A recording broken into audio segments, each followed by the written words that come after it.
Hey up. How's it going? It's Matty listening to episode 141 of the Looking Sideways Action Sports podcast. It's the show where I try and uncover the most interesting stories in action sports and other related endeavours. Thanks for listening. And if it's your first time listening to this one, nice one. Hope you enjoy it. All right, Mark Munson. Let's just get straight to it. Been a long time coming, this one. Been chatting about it for a couple of years, I'd say. We had hoped to do it in person, but in the end, 2020, multiple UK lockdowns put paid to that.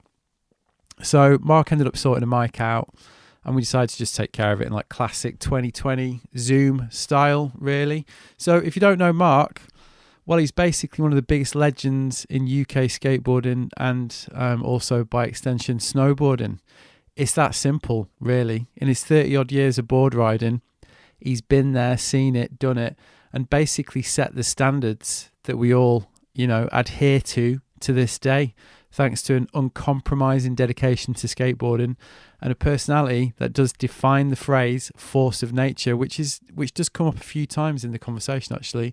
Now, as I mentioned to Mark, I chatted to a lot of our mutual friends while prepping for this one, and the affection and respect that people have for Mark is really palpable. As one friend put it, he's got a fairly unique style of encouragement. I'd suggest it's something to do with Essex, and it includes the word cunt a lot. Sorry about that if you've got some bin lids in the car.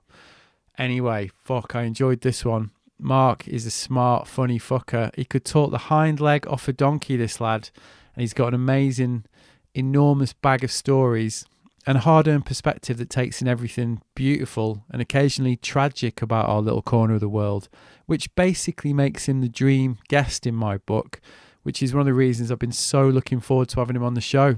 And yet he really didn't disappoint. It's a long one, this. It's a couple of hours. I always knew it would be, really. So I'm going to keep this intro short, which I know plenty of people will be glad to hear. But yeah, just, listen in. There's a lot of layers to this. It's insightful. It's sad, at times poignant, and frequently hilarious. There's plenty of good stuff to take on board and some basically brilliant lines from a man who attacks life in the best possible way. I'll be back at the end. In the meantime, here's me and Munson. Carpe diem. Enjoy.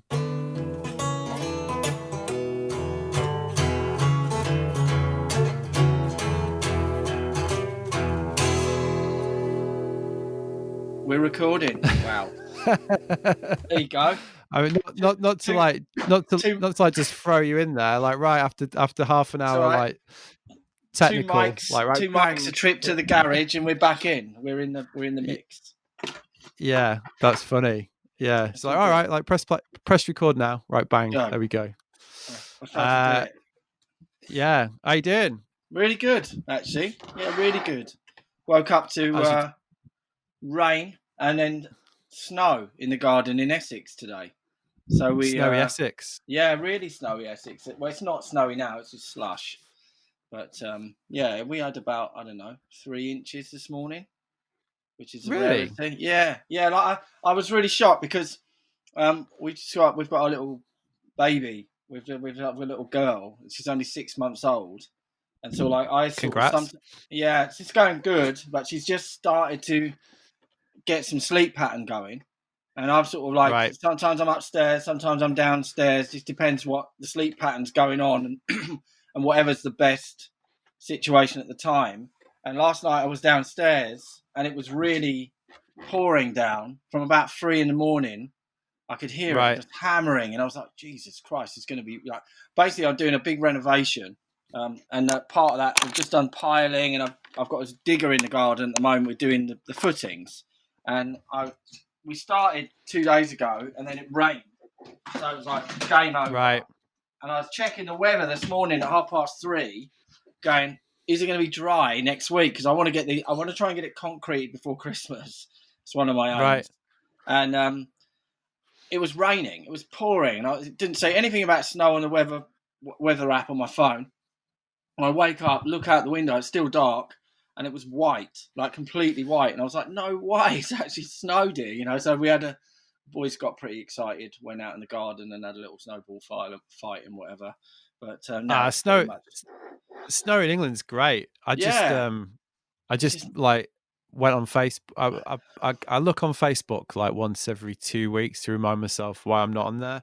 Yeah. And I got the reminder this morning, which was last time I think it snowed in Brighton, where we did the classic, went snowboarding, went up to went Yeah. up to the Downs. Little clip of my mate hitting a little jump. But yeah, we hadn't had it for a while down here. Yeah, No, it's I'm just rare warming here. up. We haven't had it for a year at least. I've been in this house just over about a year and a half. We didn't have any last year at all. Hardly any Right. frost really last year, so it's the first. Yeah, But I'm yeah, so a bit of a weird wake up. Just about warming up from my surf anyway. Oh yeah, coming back to the life. shed, the shed's kicking in, the shed heater. Yeah. So what's the plan with the renovation then? Because I've been following along on Insta, and it looks like it's quite a mission. Yeah, it's well, it's going to be pretty incredible, really, the whole thing. So basically, my wife, my girlfriend, my partner, Kate, she's basically a bit of a force of nature, to be fair. So she has got this plan of doing, like, when I first met her, I've been with her 3.5 years or something. When I first met her, she was first date was like, I'm buying a farm. And I was like, no, right, why? What are you doing? And then she's like, I'm going to do an art farm. It's going to be art therapy stuff for kids, and there's going to be animals, there's going to be growing vegetables. And I was like, mate, that sounds amazing. How fucking cool. What a great idea. And then, like, at the end of the first date, she was like, so you're going to go half each with me on this farm then? And I was just like, I don't know, but like, I think we should have another date. It was good. And then 3 years later, we've sort of got a sort of small version of that. So we found this house with a bungalow. My mum and dad wanted to sell their house and move into a bungalow. This house had 2.5 acres of land. It's right near a lovely woodland. It's a lovely setup. It's pretty close to where I grew up. And yeah, and it's just been like a mission. Like, we've just been on a mission. So I sold my last business last year, and I've just been cracking on with setting up new bits and then working on the house. And the house is too small. We both moved out of 4-bedroom detached, and now we're in a 2.5-bedroom chalet bungalow. So we're doubling the size of it, which will make it a family home. And it just been left, like the lady we bought it off was lovely, and the area is amazing. And but yeah, we had a break in immediately. We moved in. There's no fencing around the place, so we had now we've got like a huge fence around the place, really private now. We've got pigs. We're gonna have goats, horses, pony. Got some raised beds, growing veg and stuff, and we can literally walk out. I can walk down the bottom of my garden, and there's like a river called the Roman River, really ancient. Like, it's a stream really, in a lot of places, really shallow. But I catch trout, wild brown trout from there. It's amazing. Like, it's just a great little setup, great place for the kids to grow up, and it's just a really cool. Like, it's not very far from the A12, so I can get to London in an hour. I've got a little office down the road now, so like about, I don't know, 5-6 minutes from my house, I've got a separate little office in a cool space with some cool people around here as well. So we get to feed off of what's going on here as well. So yeah, it's just, there's a lot of work going on, but like, I've done it all before. Kate's done a bit. Kate did 2 renovations or 3 renovations before she met me. I've done the same, and now we're just sort of like, we got the same sort of mindset, like, let's just get shit done, let's go. And yeah, that's a punchy first date shout, yeah, isn't it? yeah, like, to just throw that out there, to be like, gonna do the farm. What do you reckon?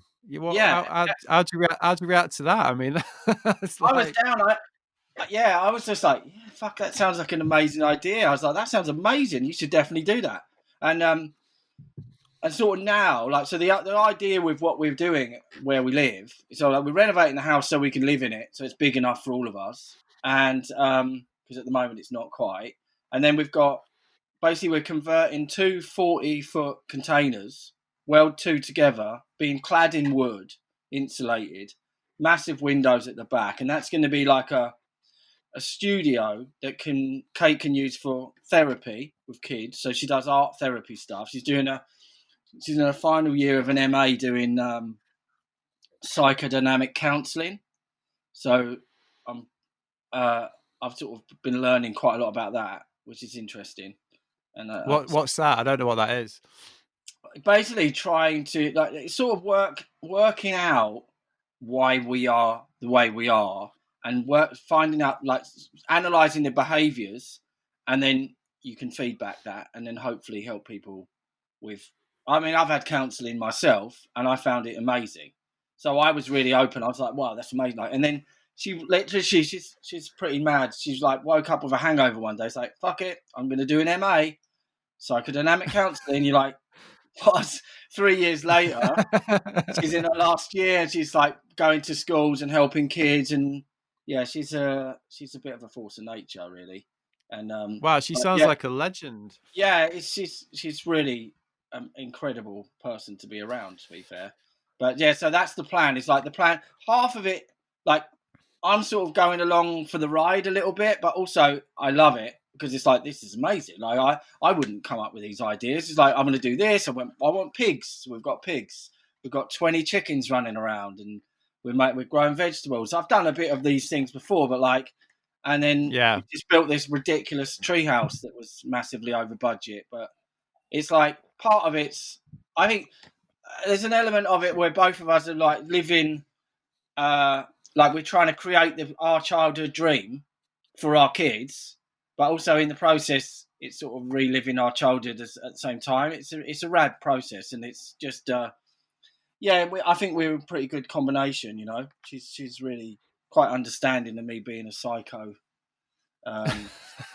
skateboarding, relentless. You know, just I'm a bit of a. I can be hard work, I think. You know what I mean? But she's pretty good with getting me in line. Well, you use the phrase force of nature. It probably applies to you as well, doesn't it? To be fair. Yeah, I think we're similar in a lot of ways, but we're actually, in some ways, I think we're quite opposite. But that's a good way to be. Do you know what I mean? I think, like, I've got a different attitude to a lot of stuff, and she's really nice, and I'm not so nice, I guess. But like, I think there's a good combo there. We both learn stuff of each other. But yeah, it's good. Like, it's been a cool process. We've been on it like we've been in there about a year and a half maybe, and like completely annihilated it. So there's lots of outbuildings there, and like there was piggeries and stuff that were all just falling down. So they've all gone. There was a pond that didn't have any water in it. That's gone. Now we've got like trampoline in the garden for the boys, and then there's a little dirt jump there that they use for on their bikes, and then we've got the pigs, and there's another pen for goats, and then we're going to have horses and build stables. I don't know. It's just ongoing. Wow. And at the same time, how long is that going to take? Another year. Like, by the end of next year, the house, I think, but if we should be having Christmas dinner in the new bit of the new house, and it finished next year. That's nice. If I can wangle it time wise, you know, get it all right. Yeah, it sounds quite similar to my missus, to be honest. Like, we were in France in September, and basically we were seeing my in-laws. They live in Normandy, and we were there, and like, long story short, we got offered this bit of land with a I'm going to say farm, but it's basically a barn. Sorry, but it's like a ruin. You know, it's like it's like 300-year-old cob wall barn. It's like the roof's caved in, the walls are still there. Anyway, so we got offered this bit of land, and I was the same. I was a bit like, wow, okay. And she straight away, she's like, right, we're gonna do this. We're gonna, like, you know, we can have the studio here. We can, like, she just had the vision, like, straight away. And I was a bit like, yeah, all right, fuck it, let's do it. You know. Yeah. Unfortunately, on that one, we're like mired in like French local legalities. So. Yeah, mate. Everything goes through the town hall. Yeah, exactly. Whether it'll happen or not, I don't know. But that's kind of like our plan for next year, to try and get that off the ground, and try and, you know, probably not the scale that you're talking about, but try and get somewhere where we can, you know, live and work, and like just have a bit of a change as well, really. Yeah, and a bit of space is lovely. That's one of the things that we had when we moved here. Like, both of us had like houses, detached gardens, you know, whatever. But this place is, you've actually got a chunk of land. You know, like you can. Yeah. It takes you 5-10 minutes to walk around it. You know, and when we first got it, it was all overgrown, and it was like we got like 300-year oak trees in there. Like we built that treehouse around this oak, and it's like that Roman soldiers have walked through our garden. Do you know what I mean? You know they've caught trout from that river. It's amazing. It's just a cool, like wildlife around there is insane. Like basically, just at the bottom of my garden, we walk out the back and we can go down, and basically there's a huge woodland, I guess 3-4 miles around, and it's owned by the MOD, and they use it for training. So we have like Chinook helicopters come over our house at like 50 meters above the house with a tank hanging underneath. It's like, you're like, whoa, like run out and go and see what they're doing. And they do exercises in the woods, you know, and it's like only like one day a week. And like every time they do it, you're like, Jesus, mate, they've spent like 200 grand today just like floating around, playing soldiers in the woods. And they like, you go in there, I walk around there, baby, in like a little sling sometimes just to go so you get to sleep. And you walk around the corner with like 20 dudes like laying on the floor with guns, you know, like, you gotta go the other way. You know, let's just walk it up and take another path, you know. Classic. Just don't fire anything. Don't know. I mean, obviously not shooting each other, but it does make a noise. And I'm like, just don't fucking wake the baby, man. I'm just walking through trying to get her to sleep. Just got to sleep. I walk around the corner. There's like 20 soldiers on there, like flat on the floor. Keep it quiet, lads. Keep it quiet. Yeah. I'm like, shh, like, and walk off in another direction. But yeah, it's a cool spot, and it's it's just sort of nice. It's nice to have I do like a project anyway, but like to have something where it's like it's not entirely my vision, but like I can see it's not. To be fair, what we're doing isn't exactly what Kate was going to do, but it's morphed into something different. So ultimately what's going to happen, it's going to be called Elle's Garden, which is like Elle is our little daughter, so we're sharing her garden with the public, but it's not open to the public. But I think the idea is Kate's going to do like one-on-one family sessions where she observes kids with their parents or just on their own, and has one-on-one and sometimes group therapy stuff. So it's in the garden, you can interact with the animals. There's things in the garden that they can do, which isn't like, like a farm, a park farm or whatever. Go look at the animal. It's not like that. It's like, it's more interactive, more kid and family time. And then she potentially is there with them. And I don't know. It's all like, oh no, it sounds amazing. I mean, it reminds me of like when you're talking about, I've got a mate who's got a place in South Devon near Totnes, and basically it's her old family farm.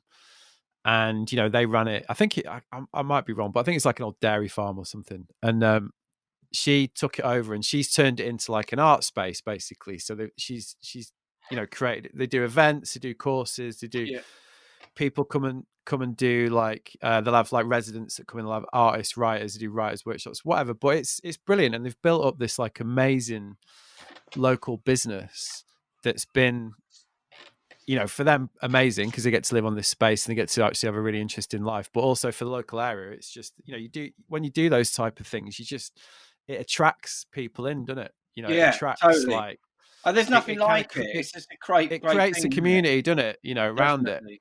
Definitely. Which is one of the the most interesting things about that type of thing.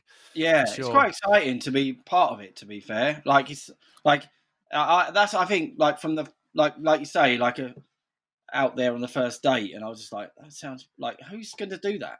You're like, were you scared off by that, or were you just not at all? I was like, yes, mate, this is the type of person I like. Someone who's doing something. I mean, that's what I thought, but 100%. I was even more. I was already in. I was already like, yes, no, this is great. And then that was like, yeah, let's do this then. And I wasn't like immediately like, okay, I'm going to sell my house and let's go and buy a farm.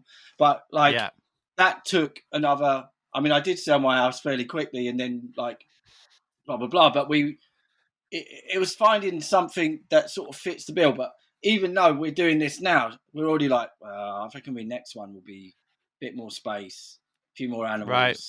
Maybe you'll be doing it. Even France. I don't know. You'll keep doing it. You'll keep doing it. Yeah. It's part of the thing, isn't it? It's part of who you are, really. Just plow on. Yeah, exactly. Got the engine. Got the engine that keeps driving it. Yeah. But you mentioned the businesses, and obviously I know you through skateboarding and particularly snowboarding, and I didn't really realize about the whole fishing thing that you, Right. because I've been talking to your mate Gareth quite a lot after you Oh, introduced okay. us. No way. Yeah, yeah. We've become pretty pally, and what for me, I know I'm probably going to sound like such a punter here, but like, it's just amazing, like seeing this whole world that I knew nothing about, Yeah. and like what he's doing, for example, like with the books and the magazine, like the Yeah. Yeah. creative Yeah. stuff around it is really impressive. I was Yeah. I was really blown away. I was like, right, okay, that's the thing. Like, there's people doing basically what we've done through snowboarding, skating, and 100%. whatever. Yeah. There's people doing that in that world, which is amazing. So I take it you kind of grew up fishing, and like that's always been an interest you've had, has it? Yeah. Sort of. Yeah. I've been fishing since I was like 9, and I went with my uncle. Like my dad didn't fish, but like I went and I was just hooked, loved it, and just I guess by that was the first thing. Like I played football and stuff like that before, and I still did that. But I was like, I got into fishing, and I wasn't like I'd go fishing at any opportunity. Like, and I fished for everything. And then I started match fishing, which is like you're in a competition, you have a minimal amount of time, and then you've got to catch as much as in weight as possible, so you can fish for big fish or small Yeah, fish. And I fished when I was a yeah, kid. Like, my family all so fish, yeah, so I so kind there's of. like, so I did that. I started doing that, and then yeah, I've always fished, and then but I then skateboarding came, and I sort Yeah, of knocked it on the head for years, and I got back into fishing through a mate, and after injuries, I had pretty major injuries through skate and snow, where I had knee surgeries, broke my leg, and I was just like, I can't do anything right now. Just in rehab, but I can go fishing. So I started fishing again, and that's how I ended up working or doing businesses in fishing, because I was working at the time in skate and snow, but I was just like, they're already being done pretty well. Like, and then I was getting to the point where I wanted to do something myself, and that's how it ended up happening. There was no grand plan. Like, there still is no grand plan. I'm just doing what I do. I haven't got a yeah. clue what I'm And doing. I'm what? just So like, when you were doing the businesses, you were like, did you try? Did you think like, all right, well, I can approach it the way that I've approached things through skate and snow? 100%. Like the first brand that I did was in fishing was called DM, DIEM, and like a play on words. Carp. Carpe, yeah, Phil Carpe Young Diem. told me that.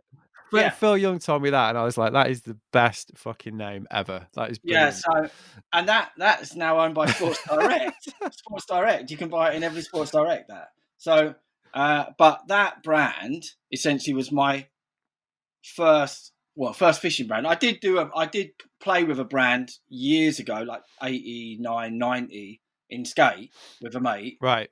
and that we sort of made some teas, did some bits, and we didn't know what we were doing. We did a bit, and then that sort of just. But that was my first effort, or first like endeavor in that sort of field, I guess.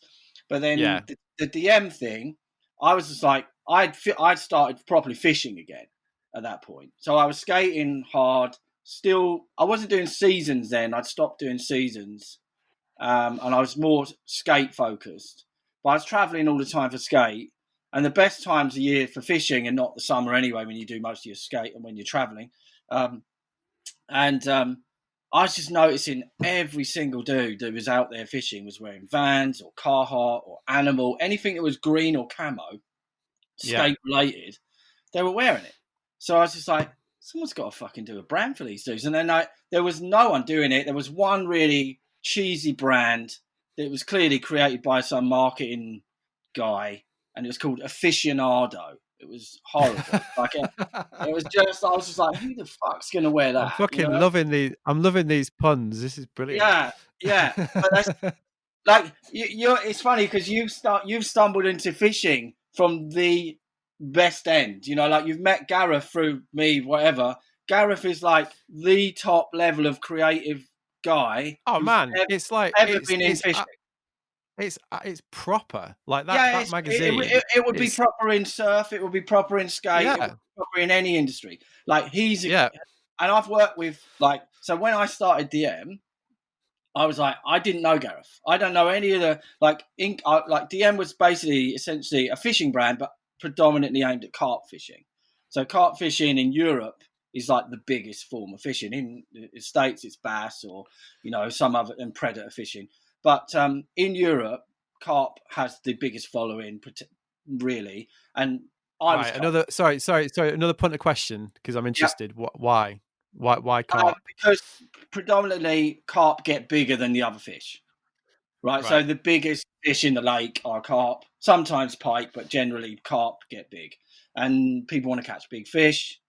And like in the States, there's big carp, but no one really cares. They just more predator dominated.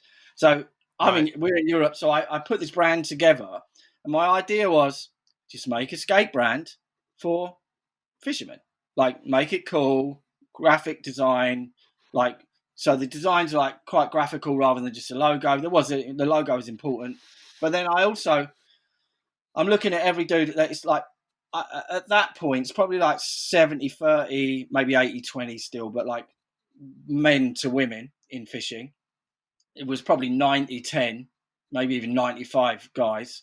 And I based all the marketing on basically like similar to what Hubbard did in skate without the strippers, more tasteful, but with yeah, girls.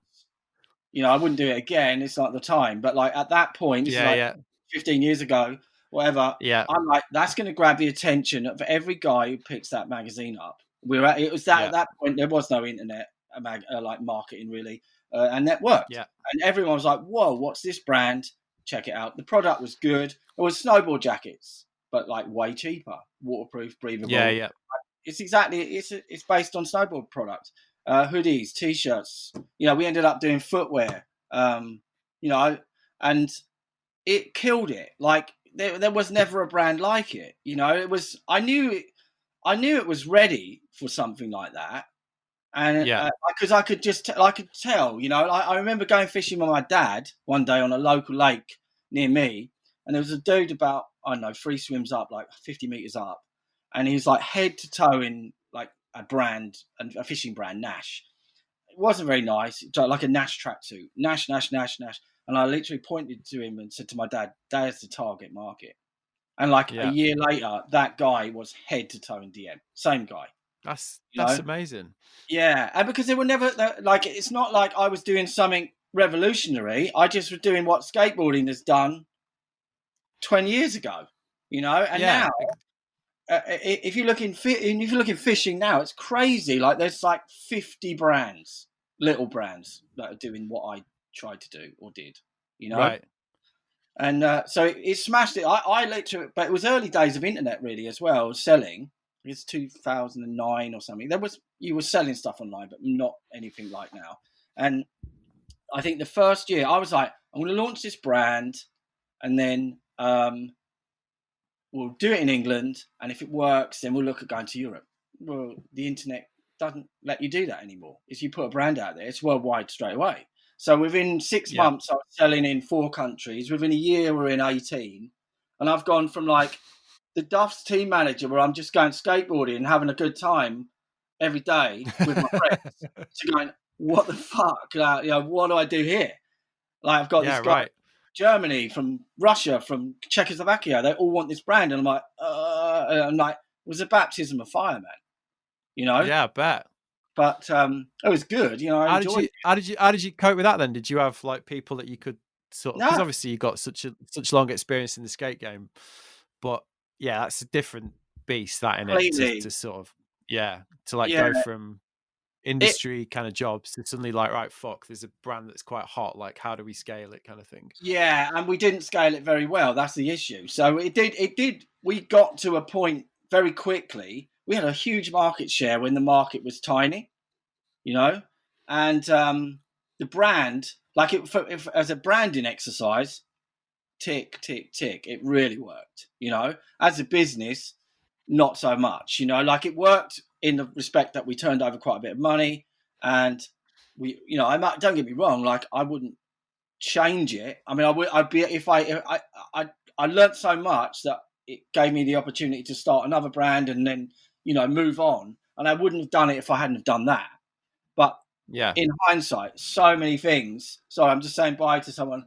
So many things that I did wrong. Do you know what I mean? If we did that, like I should have walked away with a lot of money from that brand, and I didn't, because it was very disorganized as a business. It was outwardly fantastic as a brand, but first forte into it, I had a partner that I didn't even know him before I started that brand. I didn't even know how I was going to do it. I just I've got this thing, and I went for a meeting about Duff's. I was the Duff's team manager at the time, footwear brand, and a random guy, a friend of mine, is a bit out there, always coming out with crazy shit. It was like, I met this Chinese guy. You need to meet him. And I was like, why? He makes clothes. You can make Duff's clothes, and we could take a cut. And I'm like, I don't even know where we make the clothes. He was like, set a meeting up. Let's do it. And we went there. And in the pub before the meeting, I said, I'm doing this fishing brand. And he was like, no fucking way. That looks sick. And then had the meeting about Duff's. And right at the end of the meeting, he was just like, show him a fishing brand. And I was like, oh yeah. I said, I'm doing this thing. Just trademark was about, I was going to do it. It was happening, but I just didn't really have the vehicle. And then these dudes were production guys making, product. And over the next month, they basically put an offer on the table. It was like, they kept calling me and kept emailing me saying, I'll come and have a meeting about, and I was like, what is this? And I was like, they're going to fucking put an offer on the table so they can fund DM. And I was in the back of my mind, I was like, I hope they do, because I haven't got a clue what the fuck I'm going to do, Right. And then they were like, we'll fund it. You do whatever you want. And I'm like, that's exactly how I like to work. Do you know what I mean? Because I've been really lucky in my skate and snowboarding. Sounds ideal. Yeah. And I'm like, well, I know what to do with that. So, fine. But ultimately, it was a great learning curve. And it really, I knew I knew we were onto something, because I'm a bit of a brand nerd anyway. Like, it doesn't look like it or what I wear, but I am a nerd when it comes to it's just part of the game, though, isn't it? Yeah, skateboarding especially. It's like you're constantly bombarded with cool shit, aren't you? And it's the best. Shapes your taste, doesn't it? Basically, 100%. And also, it's quite diverse. I think the best thing, from the biggest advantage for me, is I'm a skateboarder. Ultimately, I've snowboarded, I surf really badly, but I am a skateboarder, and my mentality is a skateboarder. So try something and fail is not failing. It's just try it until you do it. So that's the same attitude that I've got with the businesses. Do you know what I mean? And I was like, well, fuck it, I'll just do it. No one's doing it, so I'll do it. And that's how it sort of came about. But yeah, it's pretty. There was no plan. There's no I'm going to go to uni and learn how to do a business. Fuck. Yeah, of course. Yeah, that's amazing. So, and you said Sports Direct now own that. Yeah. As in Mike Ashley. Yeah. You guys crazy. I didn't sell it to them. No, I sold it to my former partner, and then it just nosedived after I left because there was no one driving it. And then he and Mike Ashley did his usual thing, which is basically sit there and wait for something to flounder so long that the guy who owns it will just basically give it to him. Yeah. And then he's got a legit name that resonates with a certain demographic, which that does. But what's crazy now, I go into Sports Direct and buy a pair of wellies or something for my boys, and there's a whole setup, like a rod, a reel, floats, leads, whatever, DM. Right. Yeah, it's just no way. It's fucking crazy, And my guy, that was I drew that logo. That's wow. What was mine. It's pretty. It reminds me, because when I was a tiny kid, when I was 9 years old, that I'd look at those things in wherever, Argos at the time, in the catalogue, and go, "Oh, it's a full set." I was going to say, yeah, it's that. It's full through the catalogue. Yeah, it was that. But so what? So what are you? So you set up another one after that. Yeah, so I sold that. Basically, I tried to do a buyout, which is I would get full control over it. I had some guys who were going to come in and help me run the brand, and I spent 8 months trying to do this deal, back and forth, back and forth, back and forth, and it was fucking painful, like because I was the brand, it was my baby, and all the way through, like these dudes who were coming in to fund the project were like, just can it, start another one, and I was like, no, Right. no, and I held on for like 6 months longer than I should have, and every month went by, the brand's struggling because it didn't have stock, and it was a long story, but basically it became really impossible to move it forward without buying my old partner out. He said Right. yes, right at the last minute, said no, end up with like a 25 grand lawyer's bill and no brand, and walked Ouch. away. And at that point, my son was about to be born. I just bought a house that was half finished. And I'm like, right, I've got no job, I've got no money, I've got no business. I need to get my shit together and start again. And I was like, right, I'm starting a new brand straight away. But I had done something in fishing in that 4-year period that no one had done before. And I'd like connected with, because I'd done it in a way, in the only way I know is like, who are the cool dudes? I want to find that, like, I know who they are. I can see them. Like Gareth is one of them. And I was like, I'm going to find them. And that none of them had seen anything like it. It was hard, actually, a little bit harder than I thought it would be, because fishing's quite backward in the way that they don't collaborate with other brands. When you're on one brand, you're on it, all of it. You use the hooks, the bait, it's like bullshit. Like, whereas skaters and snowboarders and surfers can have 4 sponsors, and it was okay. But in fishing at that time, they didn't like that. They were like, no, you're on this and you can't wear that and blah, blah, blah. And so it was tough in a way, but I sort of, I don't know, my way of doing it was the right way to do it, and I ended up, as soon as I left, all the stores were like, you've got to do a new brand. You've got to bring a new brand. And I'm like, I'm bringing a new brand. Like, fuck, I needed to. I had no money. I had to do something. And I was like, but also, I've already just had the taste of doing my own thing. So the last thing I'm going to do is go and get a job. Like, I'm pretty much can't go back. No. Can't go back. I've been unemployable for years, but luckily it's just sort of worked out in all of the the skate and snow stuff. So I worked, and within, I think it was 11 months of me selling DM, I had Navitas, which was the next brand, in stores all over Europe. It was like from nothing to that in stores. I think the trademark was just coming back, as it was already going into stores. And then I had that for 8 years, and that one, like, it's owned by my former partners. I left last year and sold it to them on my part, and that's still doing pretty well. Like, it's in, I think they were in 16 countries, so 18 countries. That sells in Go Outdoors. So but it was just the right time for me. Like, I'd built that thing. I really wanted to go outdoor with it. I had a couple of sort of moves towards doing an outdoor division of it, which is what I ultimately wanted to do.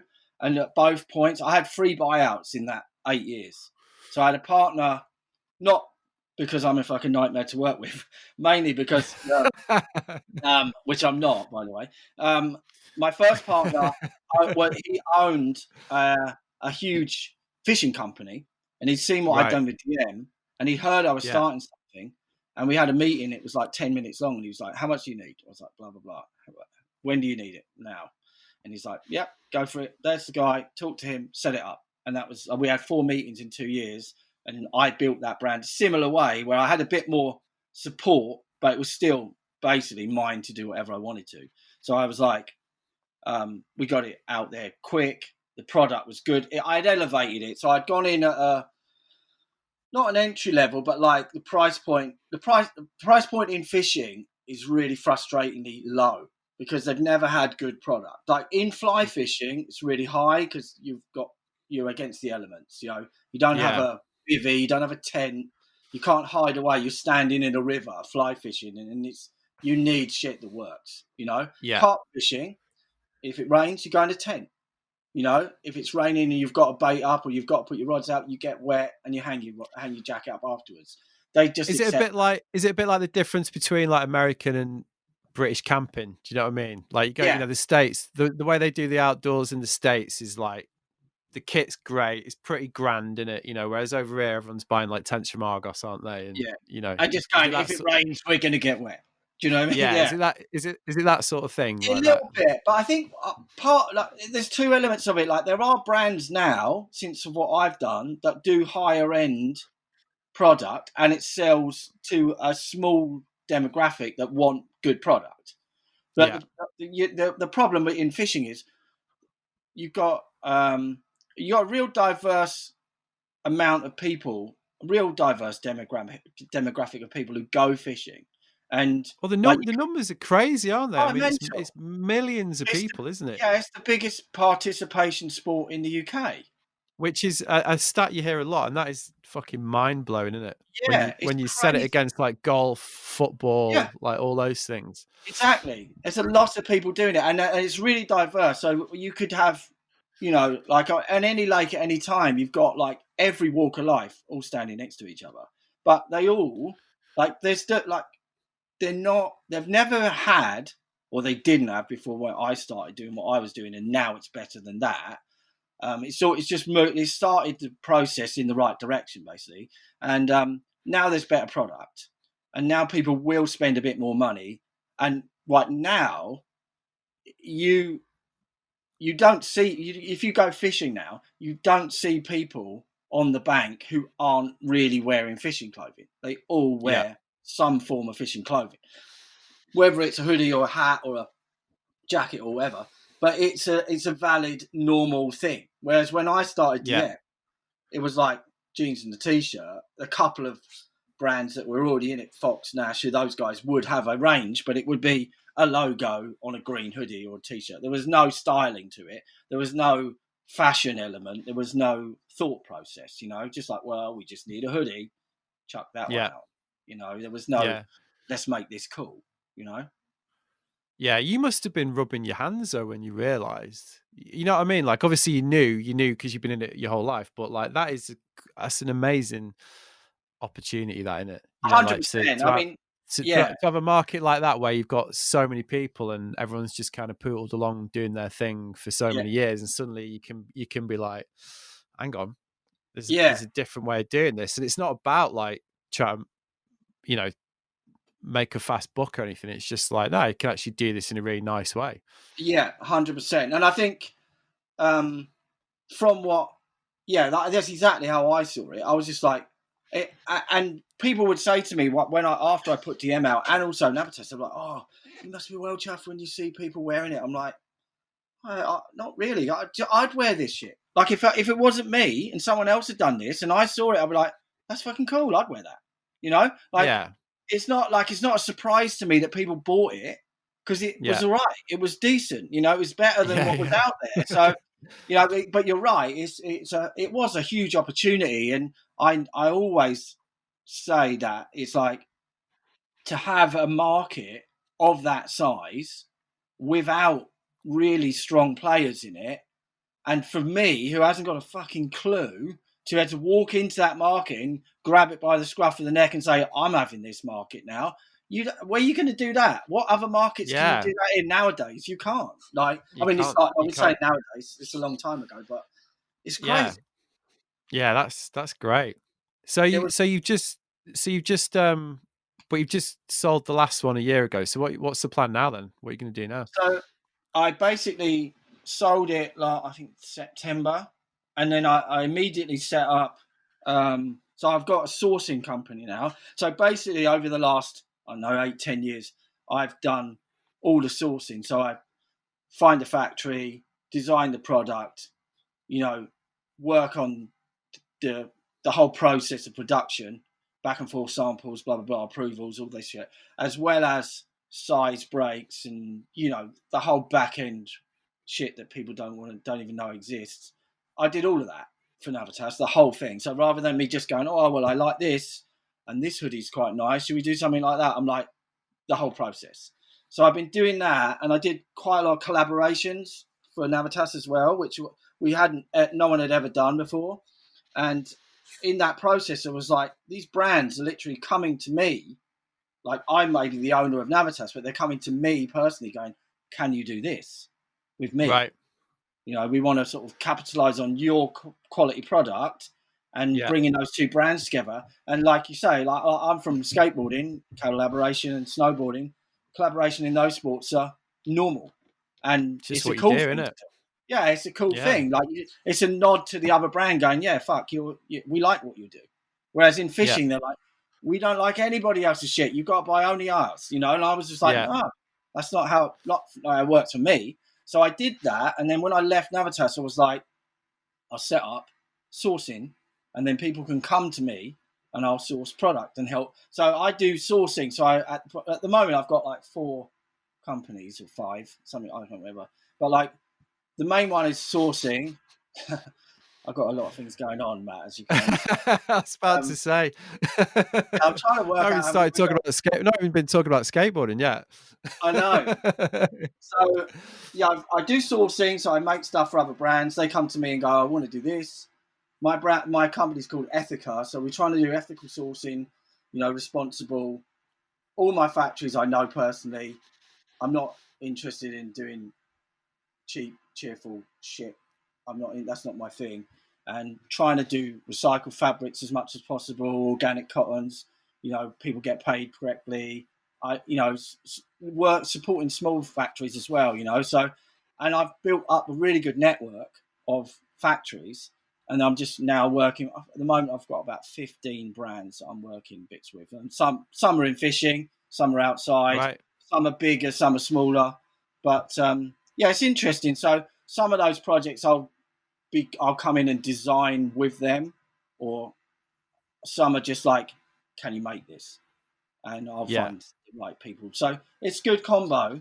So I'm doing that, and then I've got 4 brands, 4 underway, 3 out there sort of now. By the time this comes out, there'll be 3 out of them, out of 4 out. So I've got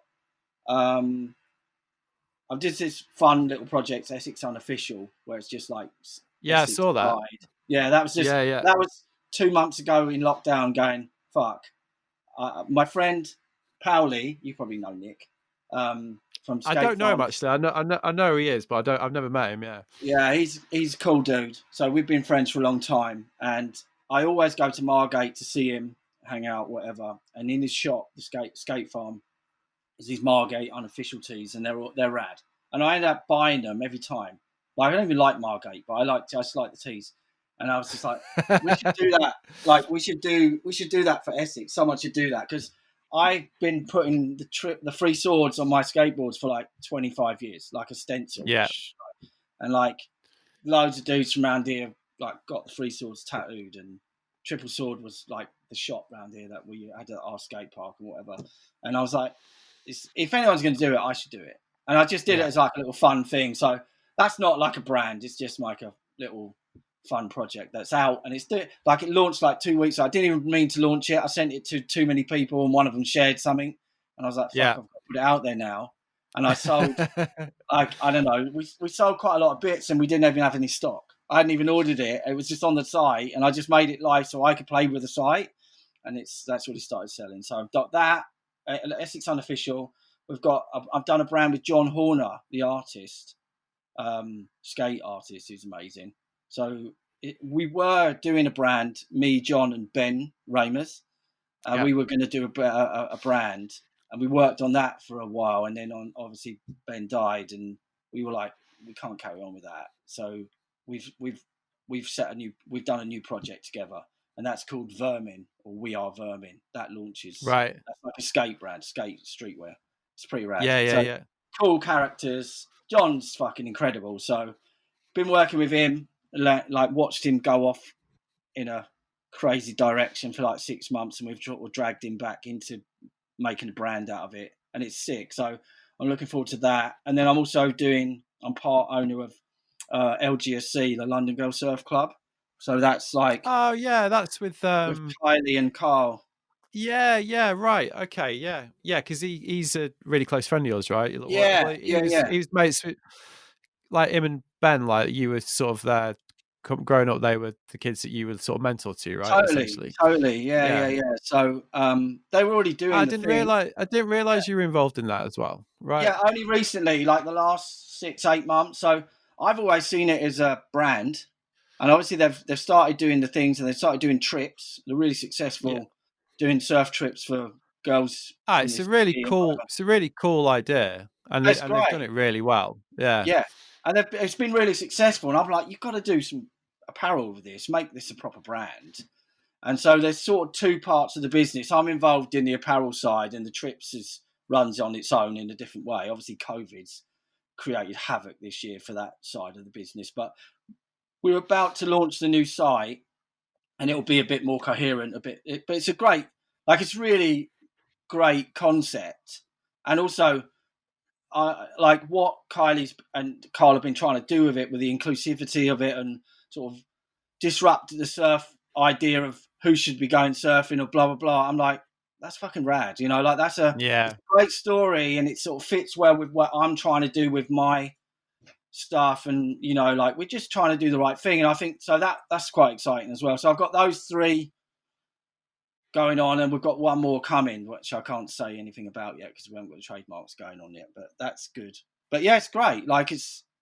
I'm good with projects. I'm quite good at juggling the balls, What time do you get up in the morning? I know obviously you've at the moment it could be any time between 3 and about 6. Well, that's a lot of plays. Yeah, but I'm someone that likes to keep busy, but even I'm a bit like, fucking hell. Yeah, but I think if my experience is, well, put it this way, with DM and Navitas, if you look at those brands, if you look at Navitas online right now, I would say 90% of what you see was done by me. Like the web, the Insta, the product, the photos, the blurb, the barcode, you name it. I'm juggling all those balls for one brand. That's basically like juggling some of the balls for 4 brands, Yeah. And like my insight, what I'm trying to do, Matt, is to do what I'm good at rather than do everything, Yeah. And so it's an important lesson, that, isn't it? As you get older, it's definitely an important thing that I don't know if you're like me, but it's took me a while to.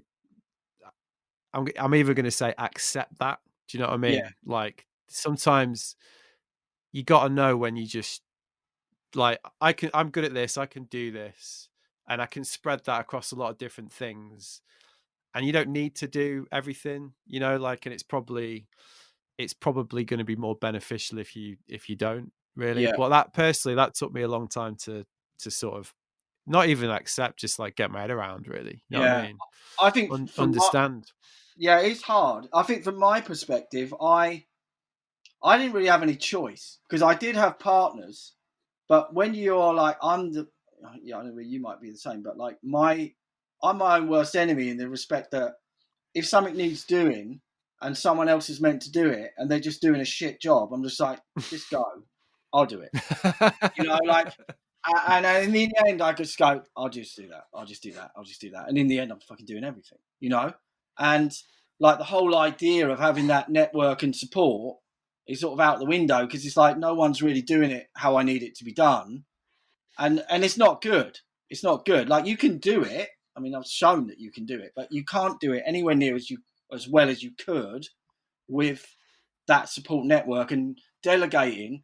But then also, I also see it in other people and go, you're delegating too early. Like you need to understand this shit, For me, you need to be a practitioner. You need to know how to do the Facebook, Insta ads, marketing, shoot the photos, do the website.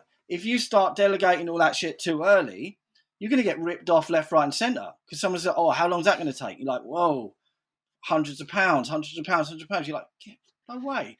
That's like 2 hours work. There's no way I'm paying you that. So if you know how to do it, like it might be me 2-3 hours work, or it should be you half an hour. Or if it's me for a day and me on Photoshop, I don't want to do that. I can do it, but it's a really slow, laborious process. It's a waste of my time. So finding the people to do those things is important. But you're right. It is hard, especially when it's your baby.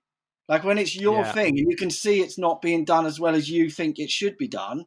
Like I'm really shit at, like, I know, I guess I have been guilty in the past of not putting my foot down and going, look, we need someone to do that. I've just gone, oh, I'll just do it myself. Do you know what I mean? Yeah. And Yeah. that's probably one of the things that I haven't done as well as I should have. But that's part of Well, the reason I'm doing what I'm just doing now.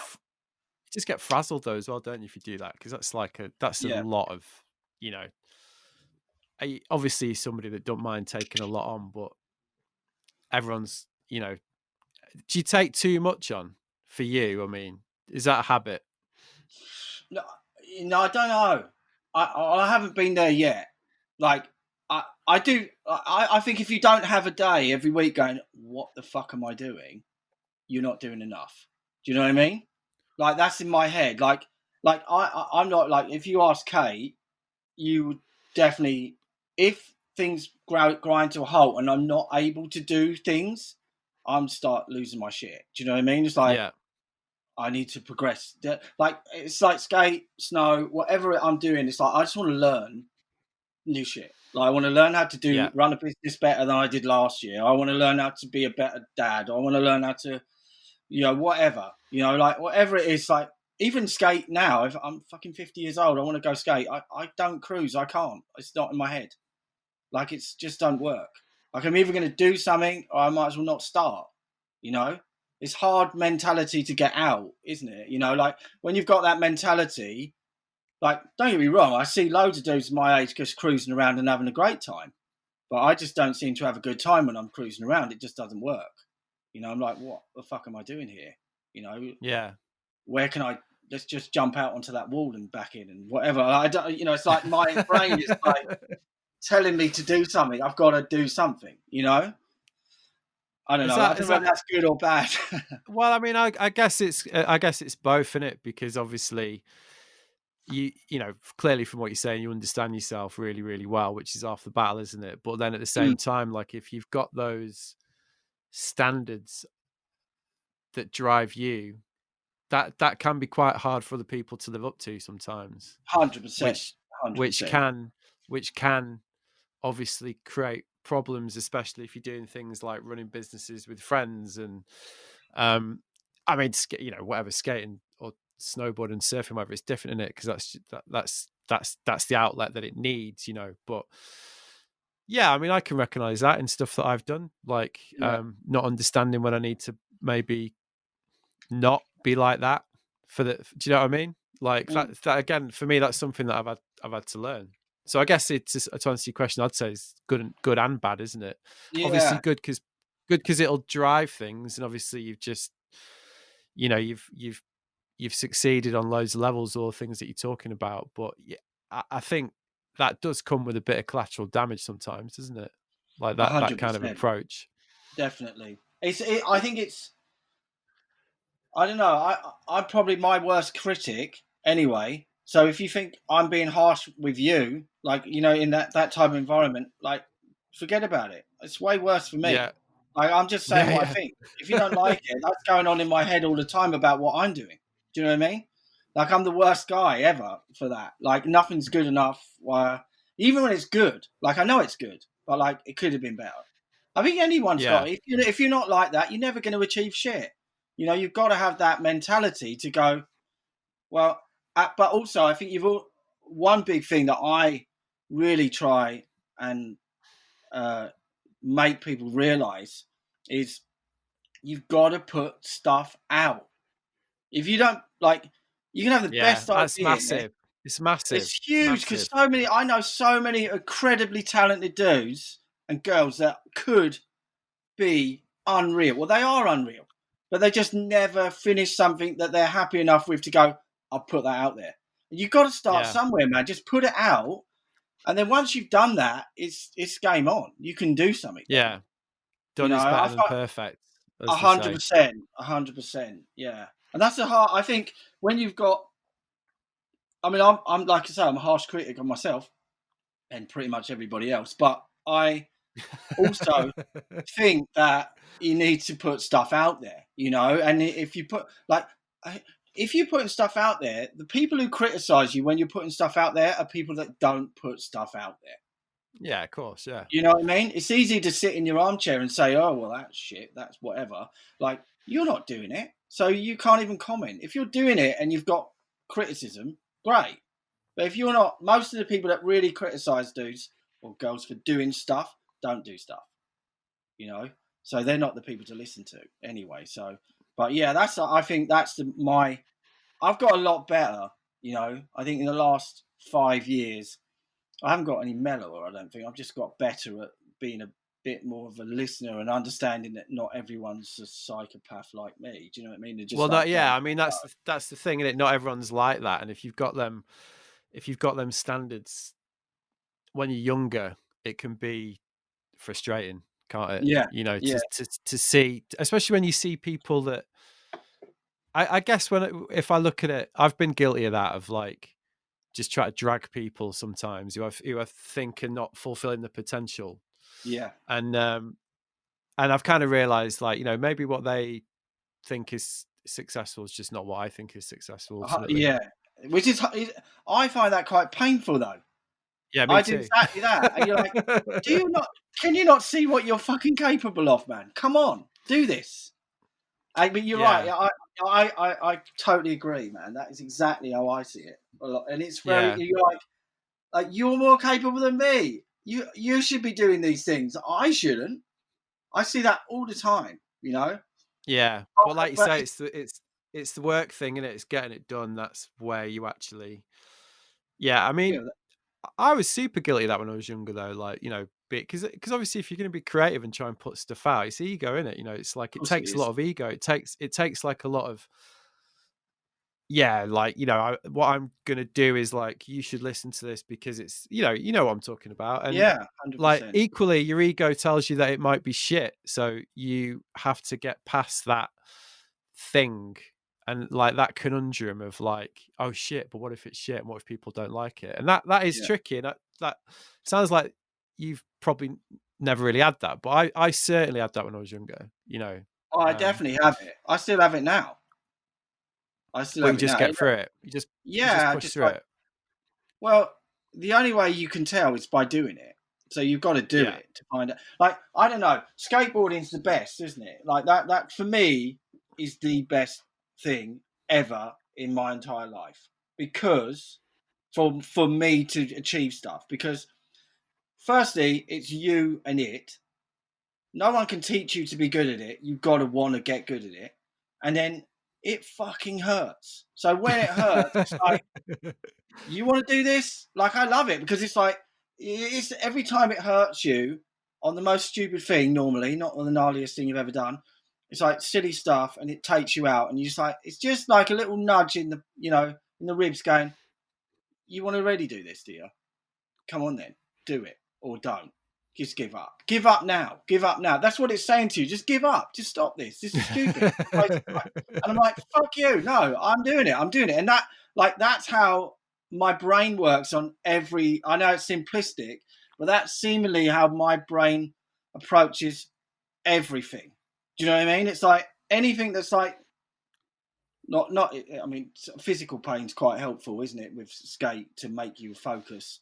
And obviously, you don't get that with other stuff, but that niggling thing saying you should give up now, and you're like, no, and that's from skate. Like, without skateboarding, that wouldn't happen. Like, and I Well, think that's that that. Let me just quickly start you, because that's the question. Like, I was going to ask you, this drive, whatever we're going to talk about, however we describe it, is, you know, you said you started skating when you were 9, right? So was that no what you said? skate, like fishing 9, skateboarding like Okay, 16, late. okay, 16, right? So did you have that before skateboarding, or like, I guess the question is, was this in you, or did skateboarding bring it out? It was in there, but nothing like it is after skate. That Yeah, so it came skateboarding was what you would say that it came from skateboarding, which is kind of massive what I thought you. catalyst. Yeah, Yeah, massively. Yeah, I was driven to try and be good at things. Like, I was quite a good little footballer. I was like, academically all right. I never wanted to push too hard. I was just like floating along, cruising, and it was like skateboarding came and it was like, this is it, like, this is it. It was just next level. Do you know what I mean? It was like, immediately, I want to do that. That's what, this is it. I need to be doing this all the time. And then I was the right time as well. Like it was like 88, 87, 88, whatever. Like trying 86, 88, that area where mini ramps are coming. It was very lucky. Like I was in the right place. We built a mini ramp, or like a mini vert ramp actually, and that I sort of encountered skateboarding in a really good way. Do you know what I mean? Some like the older dudes where there were no skate parks really, like ROM, I guess, and then like mini ramps were sort of being built here and there, but we had an indoor one in a barn.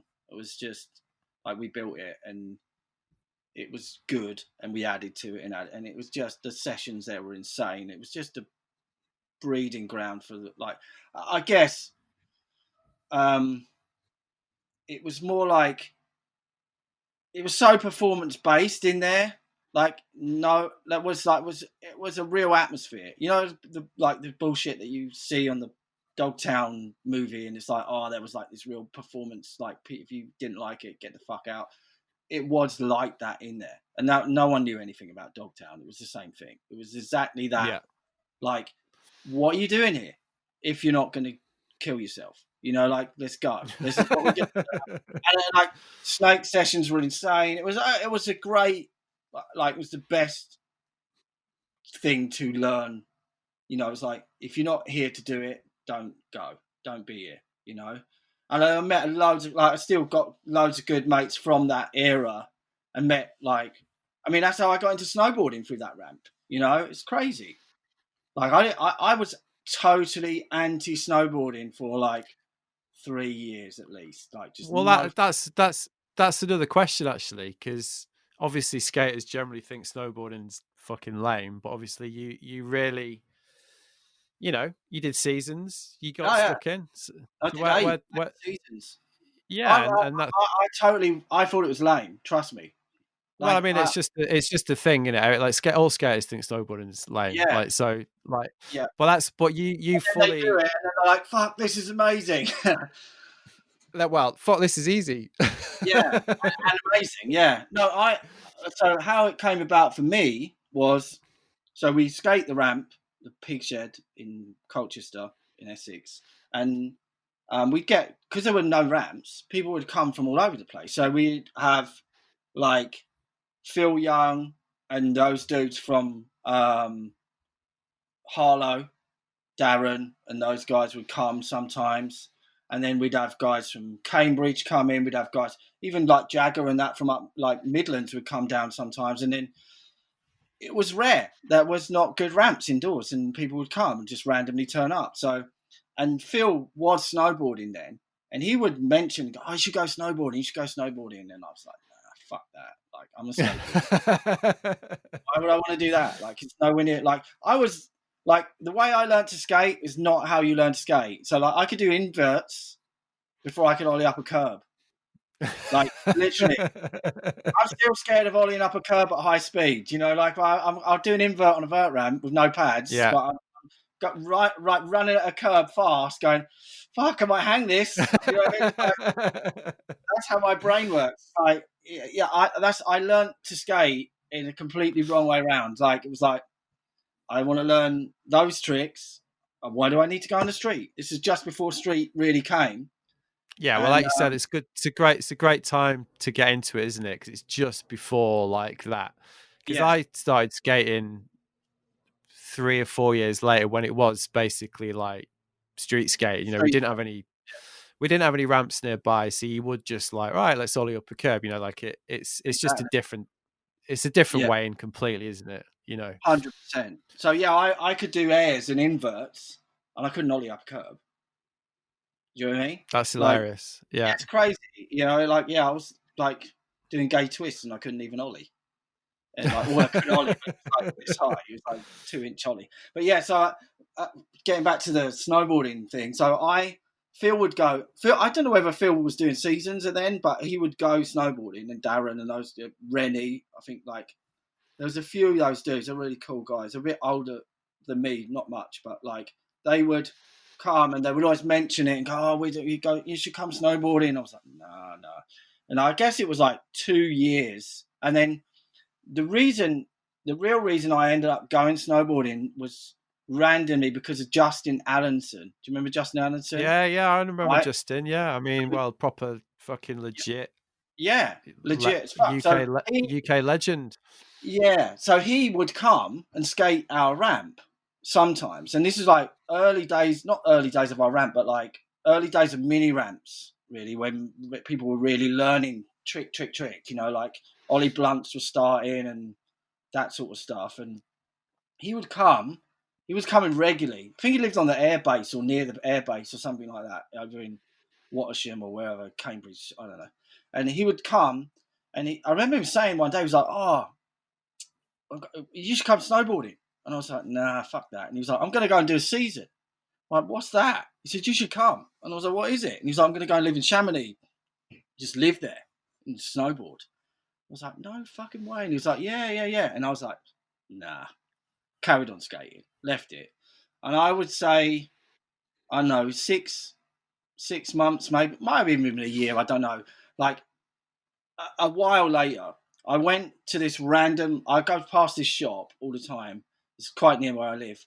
It's like a newsagent's. And I went there to buy Thrasher. And Thrasher was there and Snowboard UK was near it. And I was like, no way. And I was at the point, I was trying to learn stalefish or learning stalefishes on vert, right? And there was a photo, I was a guy doing a stalefish on a snowboard. I bought Thrasher, I bought Snowboard UK, went back to my house, reading through it, and it's like a fucking 8-page or 10-page interview with Justin Allenson. And he's like, he's a pro snowboarder. And I don't know whether he was on the cover, but they had this, it was on Morrow. And I was like, no fucking way. He's a professional snowboarder. Yeah, and I was like, literally, yeah, I took the magazine, I went to the fucking ramp, and I was like, Justin Allenson is a fucking professional snowboarder. And everyone was like, what? And I was like, yeah, he's fucking traveling around the world being a snowboarder. I said, we got to go snowboarding. Like, and everyone was like, yeah, fuck, let's go snowboarding. Like 3 weeks later, we're in Avoriaz, falling all over the place, eating total shit. They didn't even know what a lift looked like. That's fucking great. Because you posted that picture of you on Dendex recently, didn't you? Or maybe like last year or so. Like, so I rode dry slope quite a bit. So my first experience of snowboarding was in the mountains, and we went to Avoriaz, and like I loved it. I didn't know, like, we'd have no lessons, no one told us what to do. Didn't go to dry slope, rented boards, went out there going, fuck it, we'll just do this. And we're just floundering around. But in that first week, like, I couldn't get on with the pommer at all. I was just going down sideways back, like it's horrific. So I was like, avoid them like the plague. But if I could get to the jump, I could do 360s. I could do, I did 540s in the like third, fourth day in. I did like 540 off a jump, and I was just like, yes, like this is easy. I've got this. And actually, it was the prime time because partly Justin, partly John Cardiel, Noah Selasnik, Danny Way had they all had pro snowboards, and I was like, yeah, okay, like these dudes are fucking legit, like it's acceptable. And my friend, like I haven't seen Justin for years and years and years, he doesn't even know this story, and he is the reason that we went snowboarding. And then from that point on, I came back and I was like, right, I'm gonna fucking get good at snowboarding. So the next year, the dry slope season, as it were, like the circuit that was going on at that point, was happening. And I remember going to Beckton, literally not to ride, just to watch, to see the standard. And I went there and I didn't know any of these dudes. No, I have no idea who any of them are. And it was Steve Bailey and all those. And they were killing it. Like, they were good. And I just literally was like, I could do this. Like, I could get that good in 6 months. Like, they're not that good. I don't recognise any of the, I had no respect for snowboarding at all in that way. Like, this is just tricks. This is like, and it sort of is on dry slope because it's a cheese wedge that you jump off and do a trick. So it's not like riding the mountain, which is like a different ball game. Anyway, so that was it. And I just bought a board, a couple of mates, friend Jamie Mason, he was like good skater, similar level. We did a couple of seasons together, and we bought boards, went to dry slope. Ipswich was our local. And they didn't even have a jump. No snowboard. A couple of snowboarders that are still friends of mine now, like Dave Spurden's photographer and his brothers. Yeah. Yeah, do you know Dave? So not seen him for absolute years, but I remember Dave. Yeah. yeah, he's a cool dude. So him and his brothers would ride there, but they weren't freestylers. They're just snowboarders, you know. So I was like, can we build some jumps? Built some jumps, blah blah blah, and then rode there, and then that's how it started. And then the next year I did a season, and then I was like, I did 8 seasons in a row, back to back. So it was just like I was still skating, but like at the point when I really was really into snowboarding heavily, my skating sort of not died out a bit. I wasn't skating the stuff I liked skating. It was really street orientated. I wasn't really enjoying it. And then it changed again when we were in Borg. I was living in Borg with Kenty, and they built that ramp. I don't know if you ever remember that vert ramp. Yeah. Well, I remember you did loads of stuff with Nick, didn't you? Yeah.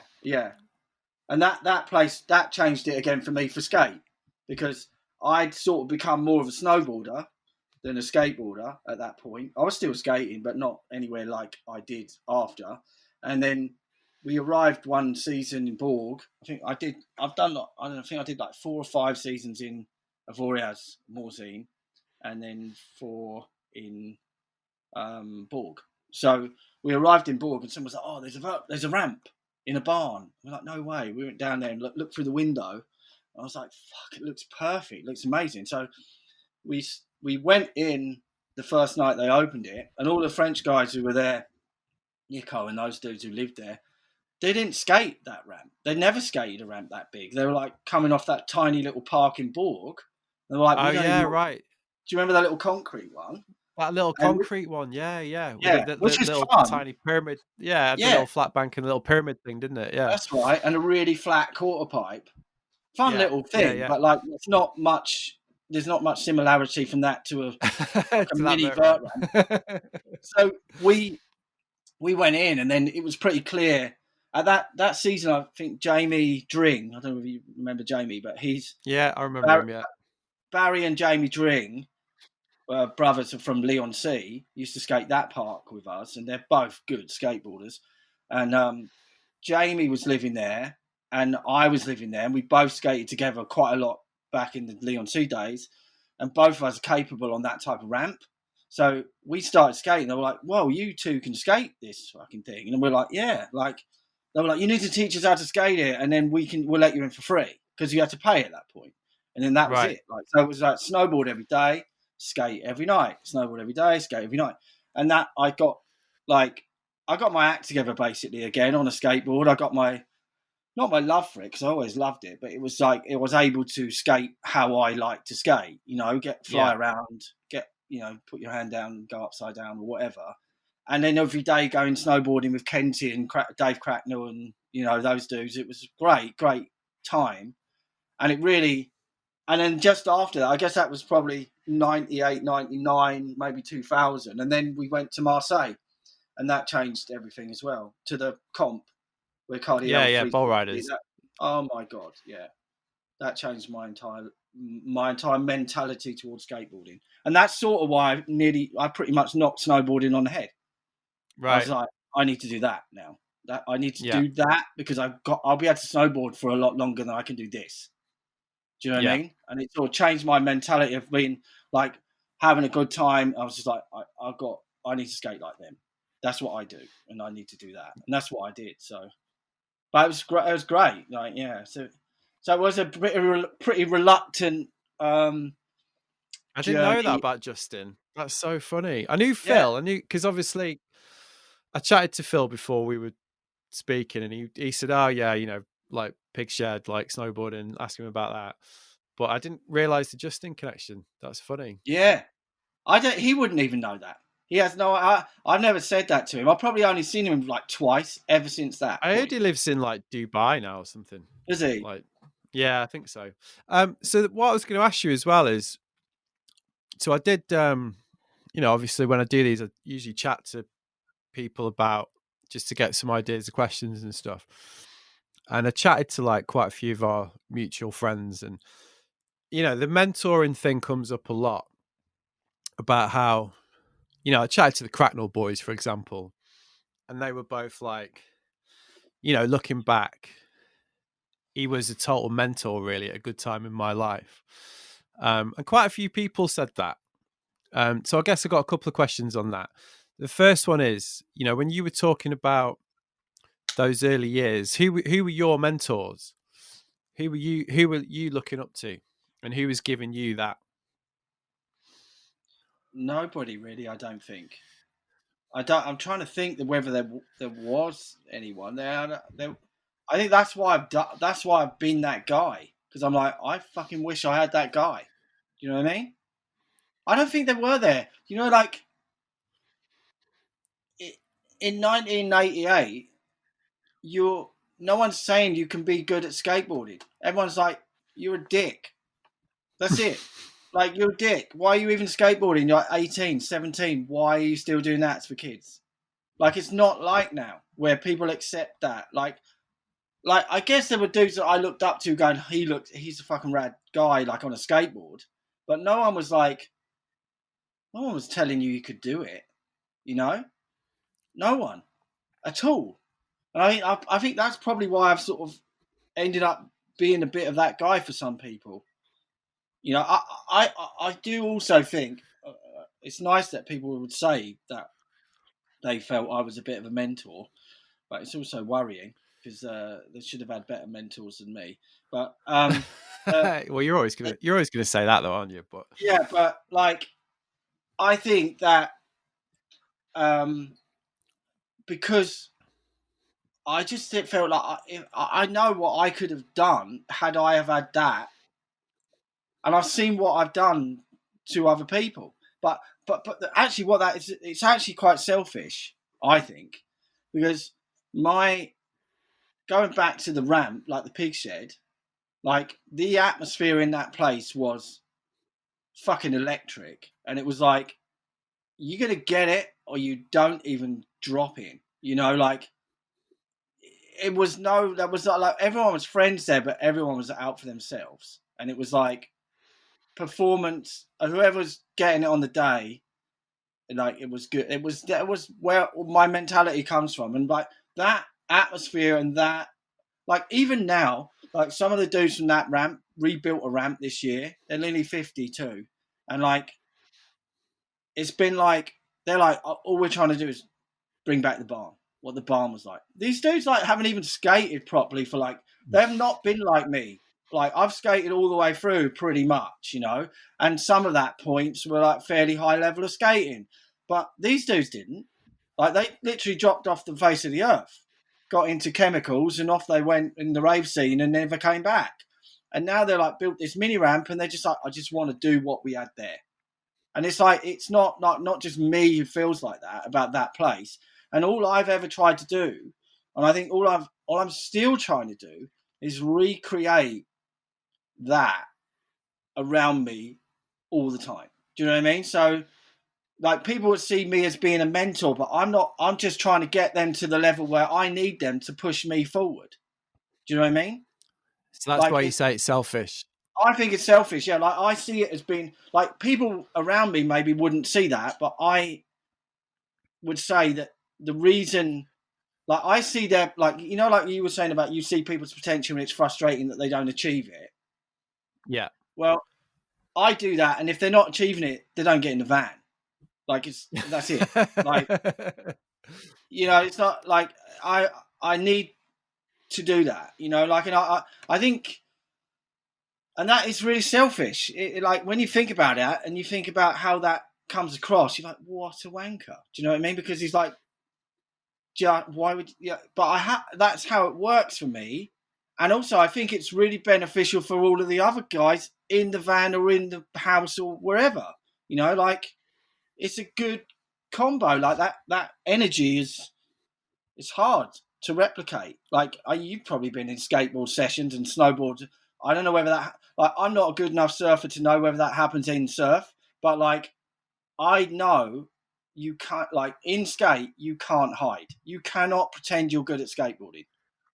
You can't. Like, you're standing next to each other. You can immediately see as soon as someone stands on a board whether they can do it or not. And then when the session's going, like it's pretty hard to beat. You know, like I don't play music, but I'm guessing if you're in a band, you probably know that when the vibes come in and people are doing all the things and it's all coming together, it's got to be some kind of feeling similar to that, I guess. But like, well, it's a collective feeling you're talking about, isn't it? Like it's a feeling that you get where like it's a group of people experiencing something collectively, and it raises them higher, which sounds like the cheesiest fucking thing ever, but it is true. And like you do get that from these scenarios that you're describing, and you can get it from anywhere. And that's the thing that is great about these things that we've all dedicated our lives to, isn't it? That feeling, essentially. Yeah, and I think they're a vehicle to that, aren't they? You know. Yeah, and that's why I'm saying about me being like, some people might say that's I'm mentoring other dudes to get them to do stuff, but part of that is like I want you to do it because I know you can do it. But also I'm like, if you do that, I'm gonna have to fucking do something too. You know, like it's like it's like that whole thing's like when you talk about mentoring, like I'm sure Raemers would have come up in the conversations with whoever you've spoken to about definitely. me. Yeah, because like he achieved like incredible like level of skateboarding, and like that whole thing. That's not like you can't make someone that good, but you can definitely facilitate. You can make them better. Like we definitely made him better. It's not just me. Like Carl Blackwell. I mean, like people looked at when Ben first came. So we at that point I was on like it was after Marseille. I was skating properly as far as I like in my head. I'm like, I'm gonna skate as hard as I possibly can and do everything I possibly can to get it as long as I possibly can. And at that point, I was just before Duff's. I started riding for Airwalk back in snowboarding, like through Johnny Weeks, and I was snowboarding for Airwalk, and at that point, Airwalk had Tony Hawk, Runglisberg, Steve Berra was on the team, Rowley, all had pro. Berra's shoe didn't come out, but all of those dudes were on it. And I'm like, who have you got on the skate team? Oh, we don't have a skate team. I'm like, why? You're like, surely, you know, like you should have skateboarders on it. And then I basically sort of blagged it and said, well, I'll put some people on. I know people. So I sort of walked into that, and then I was doing Airwalk. So I was looking for kids. Like, you couldn't get anyone good on Airwalk. No one wanted to touch it with a fucking barge pole. It was already on the slide. Do you know what I mean? Like, in snowboarding, it was fairly legit. But in skate, within 6 months of me going on, like, Airwalk, Tony Hawk left. Like, Berra didn't even come on properly. Rune Glifberg had gone. Jeff Rowley left. It was like they were all jumping the ship, and I was like, I didn't care really, because I was like, I've got an opportunity here to learn how to do this thing, and I couldn't really put heavy hitters on it because no one wanted to go on, and I had to find kids who were good that no one knew about. And then I met Carl Wilson, who, like, he was not good, but he was like psycho, you know, like he was trying things he shouldn't have even tried, and he would land it once and then go on to the next. You're like, this kid's either going to die or he's going to get really good quite quickly. You know, like he'd like do a front board down a little rail and then he'd front blunt it like the next go. And if he didn't make the front blunt, then he'd try front, and he'd do one front blunt, he'd write the front blunt shove. You're like, what's wrong with this fucking kid? You know, like, why? Like, just do a front board and get it down. No, he'd just do it once and then on. And evidently he didn't really hurt himself too much, and he got pretty fucking good. So ended up being a pro skateboarder. But like, so he was maybe 14, 15, 16, I don't know. He's pretty young. And then we started traveling a bit together. And then someone told me about Ben, and they were like, you got to go and check this kid out. Like, he's a little tiny kid. He's rad. And it was Walton on the Naze. And this is a shitty town. I don't know if you know Essex, but like, you got Clacton Pier and Walton Pier. And Walton Pier is a little bit even more run down than Clacton. And he lived right next to it, a little skate park. We turned up there, He's a little chav kid. He's like 12, and he wasn't. To be fair, it was like it was. I remember it really clearly because he was like this kid had asked a question to every guy that's been to there and said, "Teach me how to do that trick." So he did like he could do early grab frontside air and a good boneless. He did a really good boneless, but then he did a nollie pressure flip. And then he'd do a kick flip, and you're like, who the fuck taught this kid a pressure flip? Like, no, I can do them, but I spent 2 years of my life going 2 miles an hour learning them, like kids don't learn them now. But he had these like, in every part of the little park that he skated, he had a trick that was like taught to him by some random guy. Do you know what I mean? Right. And you're like, this is really strange. Like, and from the first day, I remember he did a couple of things. He wasn't like, don't get me wrong, he was not good. And there was no like, wow, this guy's going to be fucking amazing. Not at all. He was just a cheeky little kid. And I remember him, like, he could do flips, he could do kick flips and whatever. And then I remember meeting his mum that day. She came down with his lunch. And we were only there for like 2 hours. And she came down with a like packed lunch. And so I thought I've got to talk to his mum. Because all of like Ben, Carl, and that were like, we should get this kid in the van, like let's get him out with us and see what he's like, because he's pretty rad. He's funny, like because Carl would try something and he'd literally try it right behind him, like just right. And then it was really quite. He's a cheeky kid, like he's just like real confident little thing. And I said to his mum, I said, look, we're not weirdos. This is what we do. Like I travel around on a skateboarder, blah blah blah. Be psyched if. Looks like your kid wants to, he looks like he could be quite good.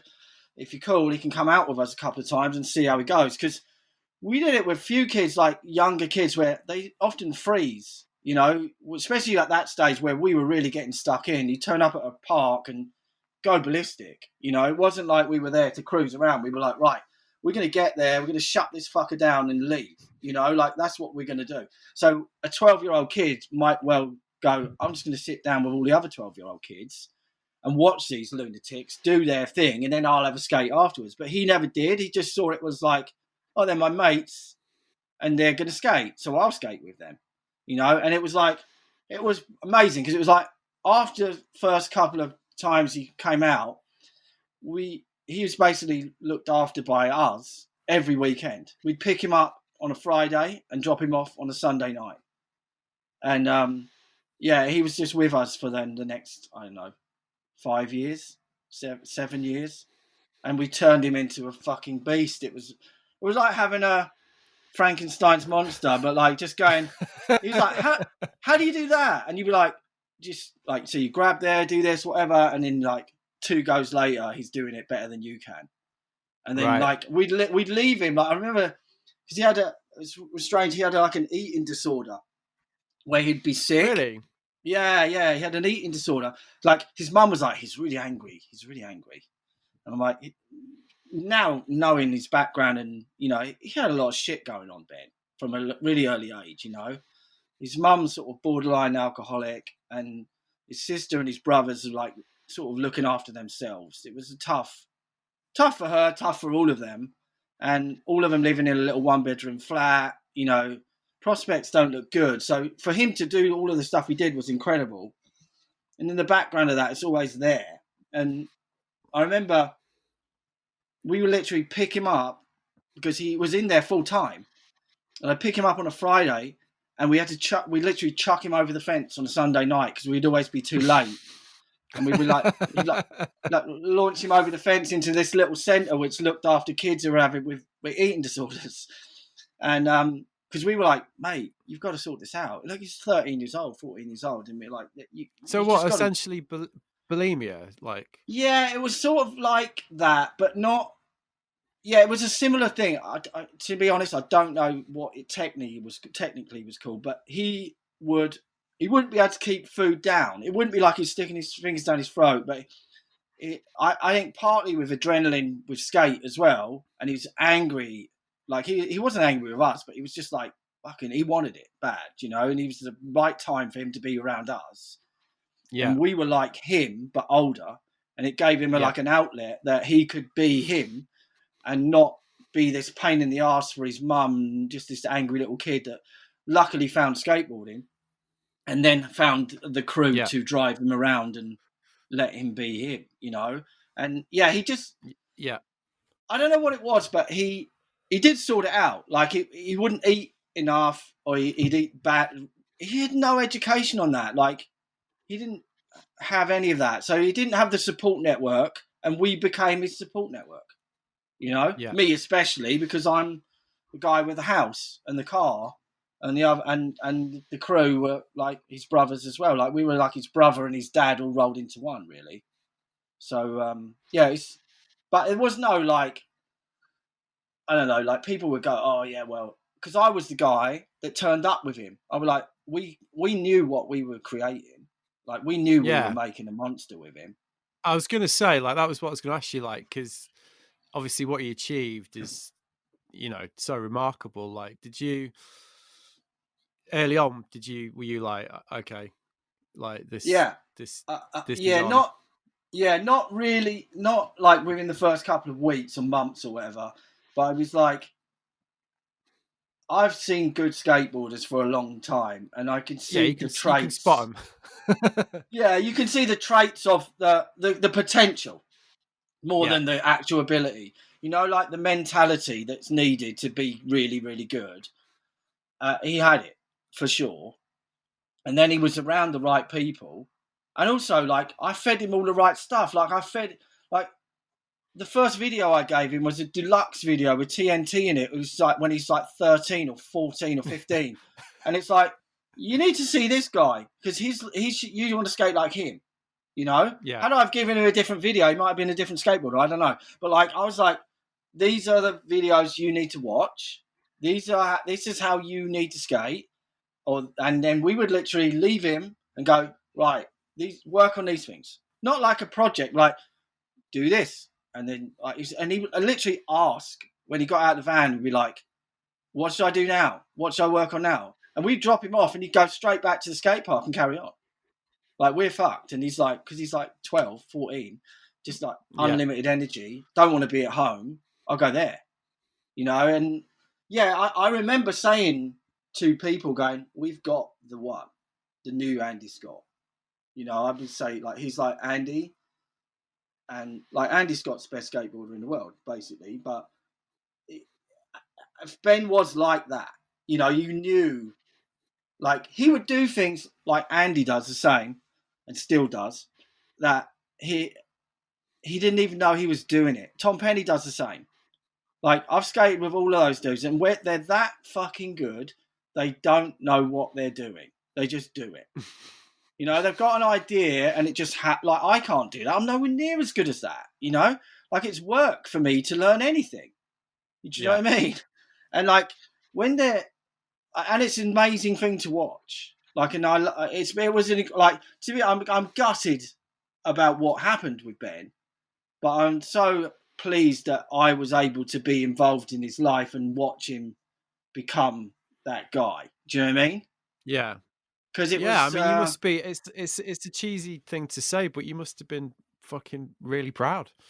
Yeah, it was amazing. It was like, but he was like, he's a strange kid because he had no fucking concept of what. Very similar to Andy in the. I know I mentioned them two a lot together because they are similar. They don't know how good they are, like. And he'd always be like, oh my God, that was fucking amazing. And you'd be like, you just did that. And he didn't recognize what he had done was far better than what you had done. You know?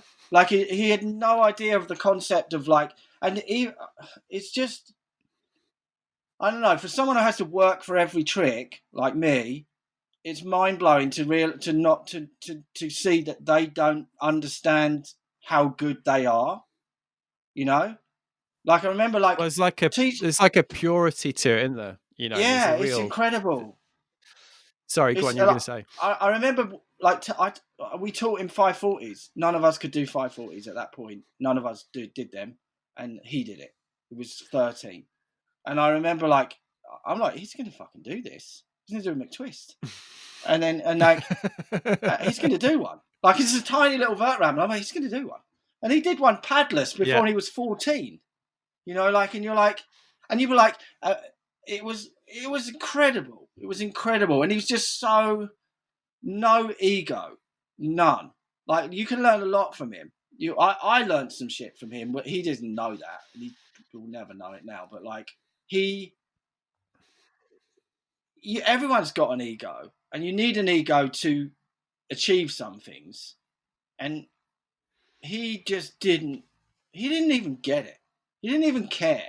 And I think that's where it all started going a bit pear-shaped for him. Was he just wanted it to be like it was, and then he became like this beast that everyone worldwide knew.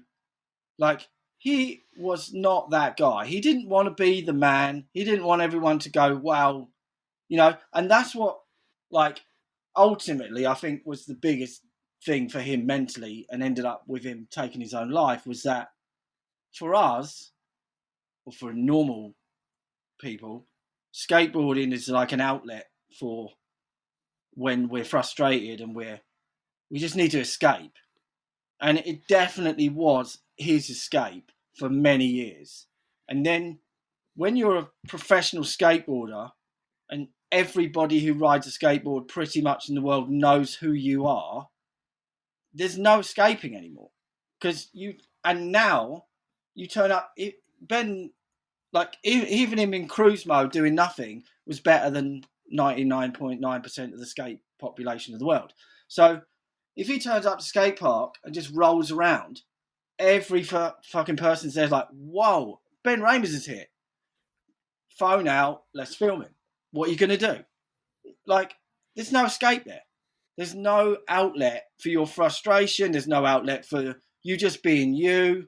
Like, they're not doing it in a nasty way, but just by having that on you all the time, like, it's a tough game to be in, being a professional skateboarder, especially now with so many dudes coming through on such a high level. It's the same with anything, surf, snowboarding, whatever.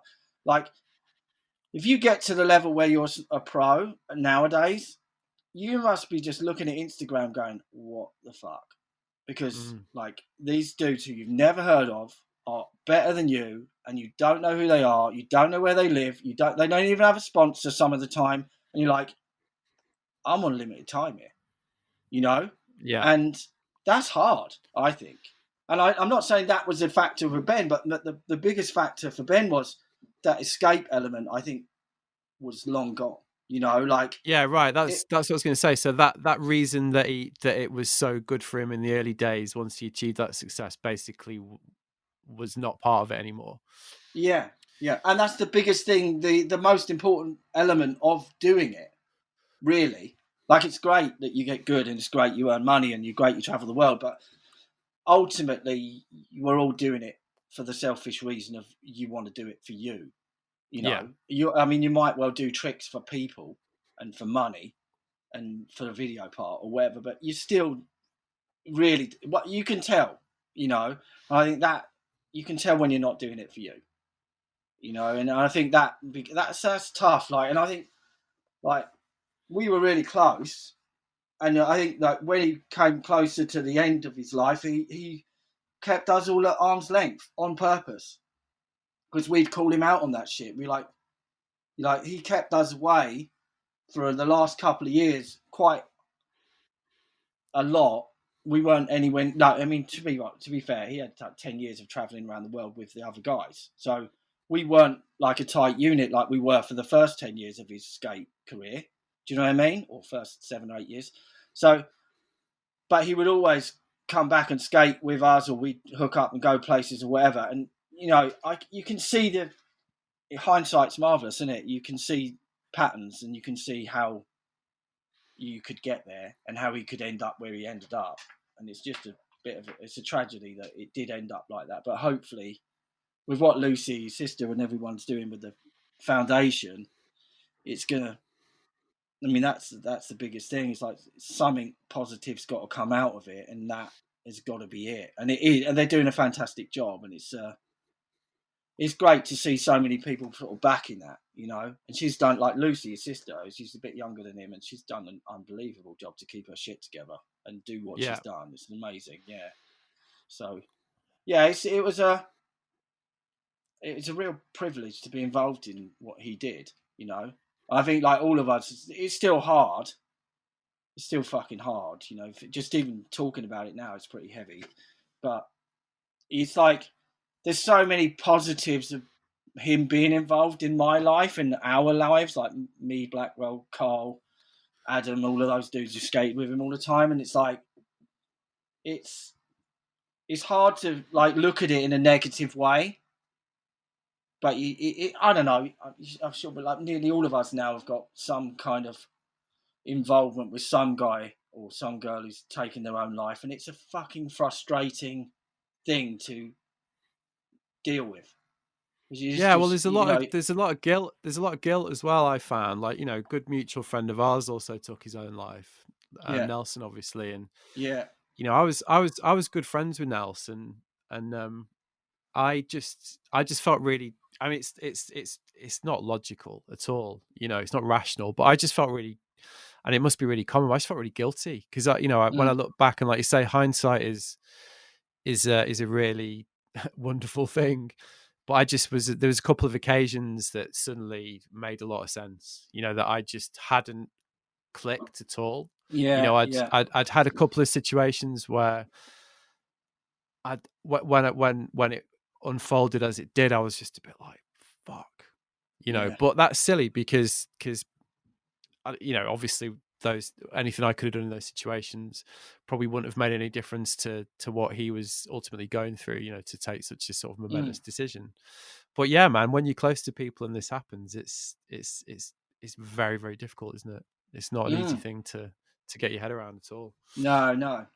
But I like I say, like I feel really privileged to have had any involvement in that, and I know, like, to try not to put a positive spin on it, because there is no positive spin on that, but my memories of what Ben brought to our lives were like when we started skating together.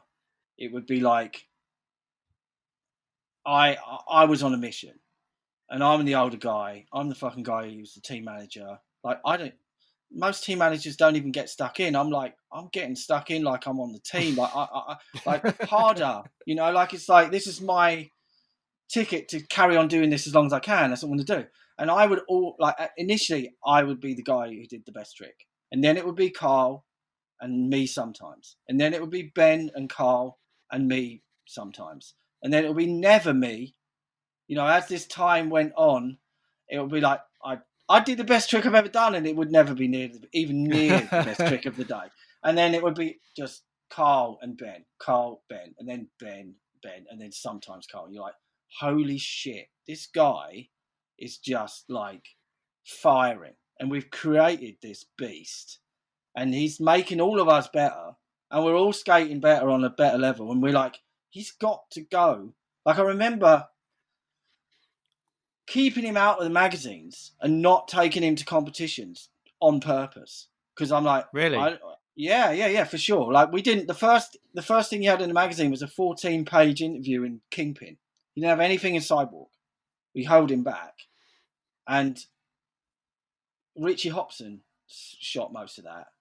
And like, Richie had seen him with us, and in that interview, he had like 15 stair handrails. He's 13, I think. A padless 540, 15 stair handrails, front side inverts. You know, like, you name it, he had it in there, and you're like, who the fuck is that kid? Like, we knew we made that kid, but like, that was the idea. That was the aim. It was like, make everybody in Europe, not just England, go, who the fuck's that kid? You know, and that's where, like, that's how I remember the whole thing, you know. And like, I just remember being around that, and just, I remember, like, literally remember him. We took him to, where the fuck was it? Weymouth, right? Little mini ramp small vert ramp under a little roofy type thing, skate park, not great skate park. We ended up going down there for the weekend, and he wouldn't even fucking drop in. Like, he was 12, and he's on the platform, and his hands shaking, and he was pretending he was ill. I remember he sat there in the corner. He was like, I said, "You all right?" And he was like, "I don't feel very well." I was like, "You're fucking scared." And he was like, "No, I just don't feel very well." I said, "Just drop in then." And he was just like, "No, I don't feel very well." And I was like, "You're fucking scared." And he did. He wouldn't do it. And in the end, he did do it. 6 months later, he did a padless 540. It was like, you know, it was incredible to watch. And like, he's just and the nicest guy. Like, you can't, from where he came from, which is a pretty harsh environment. Yeah. Like, I know that for a fact that he didn't enjoy dudes making him, like, at first it was okay because he was young, and then he was like, "I don't want to be that guy anymore. Don't want to be the laughing stock guy. Like, I'm a dumbass." Because he wasn't a dumbass. Do you know what I mean? He was like, everything was amazing. Like, I know all of the Yanks always say, like, "Oh, Ben was like, oh, this is amazing, amazing." And it literally was to him. Like, he was like, "Whoa." Like, that's what, like that. You probably heard that story, the shark story from the fucking Marseille trip. That is Ben. Do you know what I mean? Like, that's Ben. Like, it was the first time we went on a plane. Like, he wasn't even on the team. And I'm like, I'm going to take Ben to Marseille because he needs to see people skate like this. He's only seen us, and we're not as good as that lot. And we all need to he needs to come. But I can't take him on the budget because he's not even on the team. We didn't even make shoes in his size. And he was like, "I'll wear like 3 pairs of socks and I'll just wear them." And you're like, I think this is like a size 3 and we did size 6. And like, we sold extra pairs of shoes and got him on a flight. And it was fucking amazing. Yeah, he's literally on the plane, never been on a plane. Like, he's this little scumbag from Walton. And it's like, we start the plane, you've probably heard it. The plane starts, he's sitting there, and we're going up the runway, and he's going, "Whoa, whoa, what?" Like, it's like it's fucking on a roller coaster. And it takes off, and he was going, "Whoa!" He says, "We're flying, we're flying," and everyone's around us going, "What the fuck is wrong with this kid?" Like, and we're all like, "What's he doing?" And we start flying, and then we're like, "Calm down, man, fucking chill out." And anyway, so he's just like looking out the window. He's like, he's buzzing, like he's freaking out. And then we come in, and as we turn, like this big bank turn over the Med to land at Marseille, and he's in the window seat, and he's like, "No!" He went, "Shark! Shark!" And everyone, like, the whole fucking plane's like, "Whoa, what the fuck?" And they're looking out the window, and there's like the shadow of the plane, and it's like over the sea. Yeah, and we're like, "It's the fucking shadow of the plane." He's like, "Oh," he's just like completely died inside. He just shrunk in his seat. And that's fucking brilliant. It was amazing. And then that's one of my favourite memories of him. And also, on the same trip, like, we would skate all day. Comp was going off. It was fucking amazing. And then we'd get pissed at night, hang out in the pub, and then walk back. But Ben would carry on skating because he was too little to come to pub. And we'd go back to skate park and walk back. And we literally carried Pete King back one night. He was off his fucking head. And we virtually carried him back to the hotel. And he was shouting and fucking just being a pest. And Ben was like helping carrying him back. And then we get back to the airport to fly back. And Ben's mum like gave him 20 quid or 20 euros. And he literally spent, like, he didn't spend a penny. We just paid for everything while he was there. He didn't have to buy anything. And he just spent 20 euros on Haribo. And just fucking, like, was down in these fucking sweets. And he just went mad. Like, he literally got on the plane. He was like, he like, "Mate," I said, "You've had too much sugar, Ben. Like, chill the fuck out." And we had known him a while. I guess we'd known him like a year and a half, 2 years at that time, a year. And I was like, "Chill the fuck out." I said, give me the sweets." And he went, "No." I said, "Give me the fucking sweets." Yeah. And he went, "No." I said, "If, like, I'm not your mum, give me the sweets or I'm going to knock you out." And he was like, "No." And I said, "Try me once more. Give me the fucking sweets." He hands them over, and he was all like And I said, get this guy some water. Gave him some water. I said, drink that water and shut the fuck up. Don't say anything. So he didn't say anything for the whole flight. And all of us were a bit pissed off because he'd been a bit of a dickhead on the plane, like just jumping around and just being silly because he was sugar high. We get off the plane, all sitting there waiting, and everyone's a little bit tired and a little bit pissed off and a little bit like, fucking that kid was a bit of a pain in the arse today. And he stood in front. He said, I want to say something to everybody. And we were all like, what? So he stands in front. There's like 6 of us. And we're all sitting there, all a bit over him. And he stands up and he says, look, I want to say something to everyone. And we're like, yeah. And he said, I've realised something. When you lot get pissed, you turn into dicks. And when I eat too many sweets, I turn into a dick. So I'm really sorry about that. And I really want to come on another trip with you lot. And we were just like, fuck, what do you say to that? You know, like, it's like, this kid's the best. Wow. Like, that was it. And it was like, that was not that was it. He was in the van forever, but like, how do you not love that kid? Yeah, that's lovely. What? That's a lovely That's brilliant. story. Yeah. And that was him. That was him right until he died. You know, like he wasn't any different when he was 29 than what he was when he was 13. He was like, that's really lovely, man. Yeah, and it's that's my memory. Do you know what I mean? Like, that's like, to me, that's who Ben was and who he is. Yeah. Who he is to me. You know, still that kid. It's so rad. Yeah, amazing. Yeah, definitely, man. So I knew this was going to be a long one. I could tell, like I said, when we were like 45 minutes in and we'd not even mentioned skateboarding. Sorry about that. No, man, this is great. I said, "Oh, doing a We Look Sideways podcast." He's like, "Fuck, how long's he got? 2 days." Yeah, Gareth was the same. He was like, "Yeah, how long?" He's like, "You might want to clear the decks for this one." Yeah. No, man, I'm fucking psyched you and Gareth have met though. That's rad. That's really cool. Well, you know, just through, as in the 2020 way, just through messages and that. Yeah. Yeah, mate. But thanks so much for doing it. It's been great. It's been a long time coming. We've been talking about this for a couple of years now. Mate, I'm psyched on what you're doing. It's great. And like, thanks, man. It's real. I feel a little bit undergunned from some of the guests you've had on. They're much more interested than me. Yeah, don't be silly. It's great. It's great. And it's really, keep doing what you're doing. Add the ads if you need to. Fuck them. I'm not going to add the ads. I got no notice of anyone. I got ribbed for that because someone was like, "Oh, you just did that to get some donations in," and I was like, "Yeah, it probably does look like that." Nah, I'm not going to do the ads.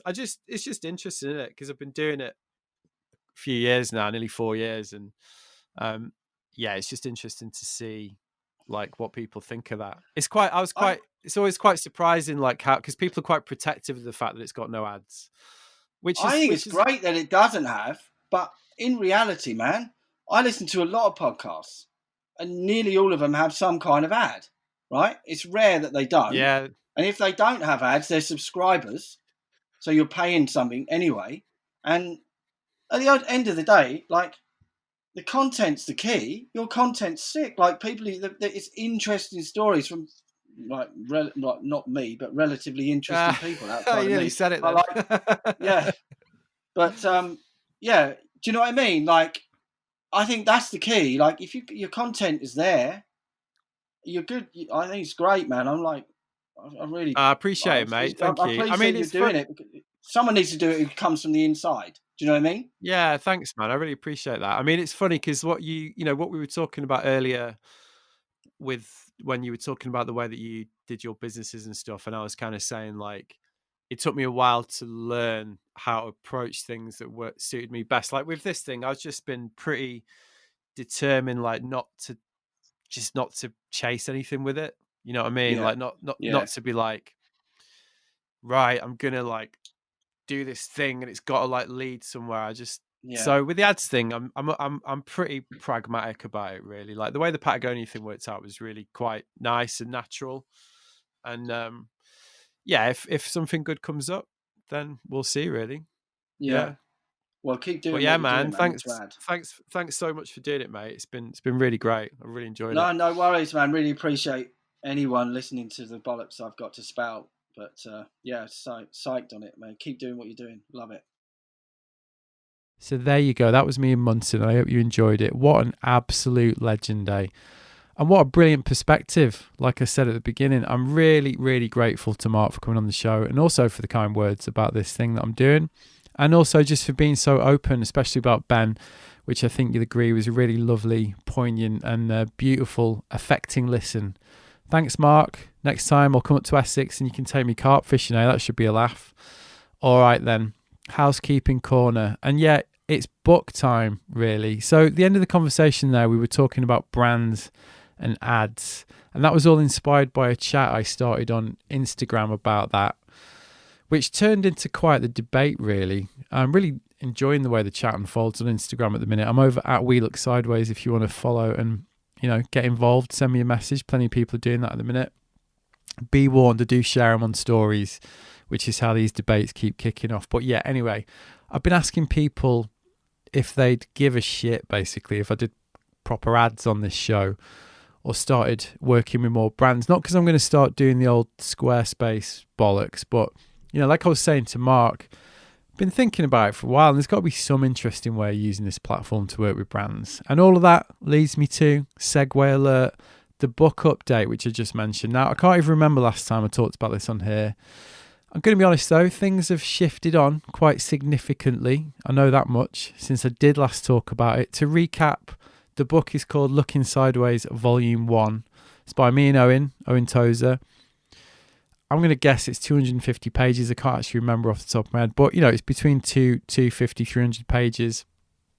I'm going to say it's a deep dive into the Californian road trip we did last year, and it's a showcase for Owen's truly amazing photography, but it's also a look at Californian action sports culture through the eyes of me and the frankly amazing cast of guests we've got who've contributed some really brilliant pieces and essays, including Jamie Brissick, Ed Lee. I've got Jeff Johnson on Jamie Thomas, Chaz Smith, Lauren Hill, Demi Taylor, Ben Mundy, Ben Powell of Sidewalk. Dibby done me an essay about her life with Herbie Fletcher. I've got Craig Peterson talking about Huntington Beach. I've got Todd Richards about Chris Cote. You get the picture. I really have been lucky enough to get the best writers in the game on board for this thing. So we're really chuffed with how it's looking. And, that's all credit to Owen because he's designed the thing as well as take all the pictures. It looks brilliant, as you'll expect if you know Owen's work. He did do the branding for Looking Sideways as well. So if you're a regular listener and you're a regular Housekeeping Corner listener, you'll know that I've been frankly harping on about this book for at least a year now. Last time I updated, I was chatted about how we sorted out this sponsorship deal with Vero, the social network, and that has really taken the pressure off financially and meant we could just focus on putting out the best thing we could rather than dedicate loads of time to, Kickstarter or fundraising or doing pre-orders, which is another full-time job really if you want to do something like that well. And yeah, now the end is in sight. We're nearly done. Just waiting for the last couple of pieces, final round of corrections and an edit, then we're just going to print the fucking thing. How's that, eh? So I've been working out with Vero the details of how we do the next bit, which is sell it, obviously. So we're going to do an initial print run, fairly conservative one, I think, initially, numbers-wise, because we've got absolutely no idea who's going to buy it. But hoping it's going to be out in mid or late February at this point. It's going to cost around 30 quid. I reckon, although again, not finalised that. And for the first month, and this bit is important, it's going to be available to buy through Vero. Now, as I mentioned previously, Vero is a social network, essentially. It's an app on your phone. It's ad-free, algorithm-free, and they don't harvest any data from people, which is obviously a bit of a deal breaker in this situation for me. It's basically people just sharing links, books, films, other interesting stuff, and also selling stuff. This is, I'm getting to the point, in the marketplace part of the app. So we're going to sell it there for the first month, and all going well, you should be able to pre-order the book through my profile on Vero from early January. Now, essentially what I've done here is made Vero the exclusive online retailer for the first month. Now, it's important to say at this point, you will need to sign up for a profile to buy it, but I figure it's a pretty fair trade given how much flexibility and creative freedom we've been given to just make this thing. Now, I've been lucky enough to make a living working with brands and collaborating with agencies for my entire career, really. And I've got to say, this is the most hands-off I've ever known a brand to be in this situation. They pretty much said, yeah, you know what you're up to. Here's some budget, get it done, crack on, let us know when you're good to go. And that, let me tell you, is pretty rare, which is why we ended up deciding to work with them, really. So yeah, I'll be sharing further info and links and details about the whole thing through my newsletter and through social media, but at the minute that's how it's going to work, basically. So yeah, follow me over at We Look Sideways on Instagram. I mean, that's why everyone calls it the We Look Sideways podcast. It's not that, it's the Looking Sideways podcast. Anyway, or sign up for the newsletter over at www.wearelookingsideways.com. Okay, that's also confusing, I'll grant you that. I'm going to be posting all the information on those two channels. And then when the pre-order, should I say, link is live, maybe buy one, help us get the thing out there. And while you're at the website, have a gander at the the show notes, the archive.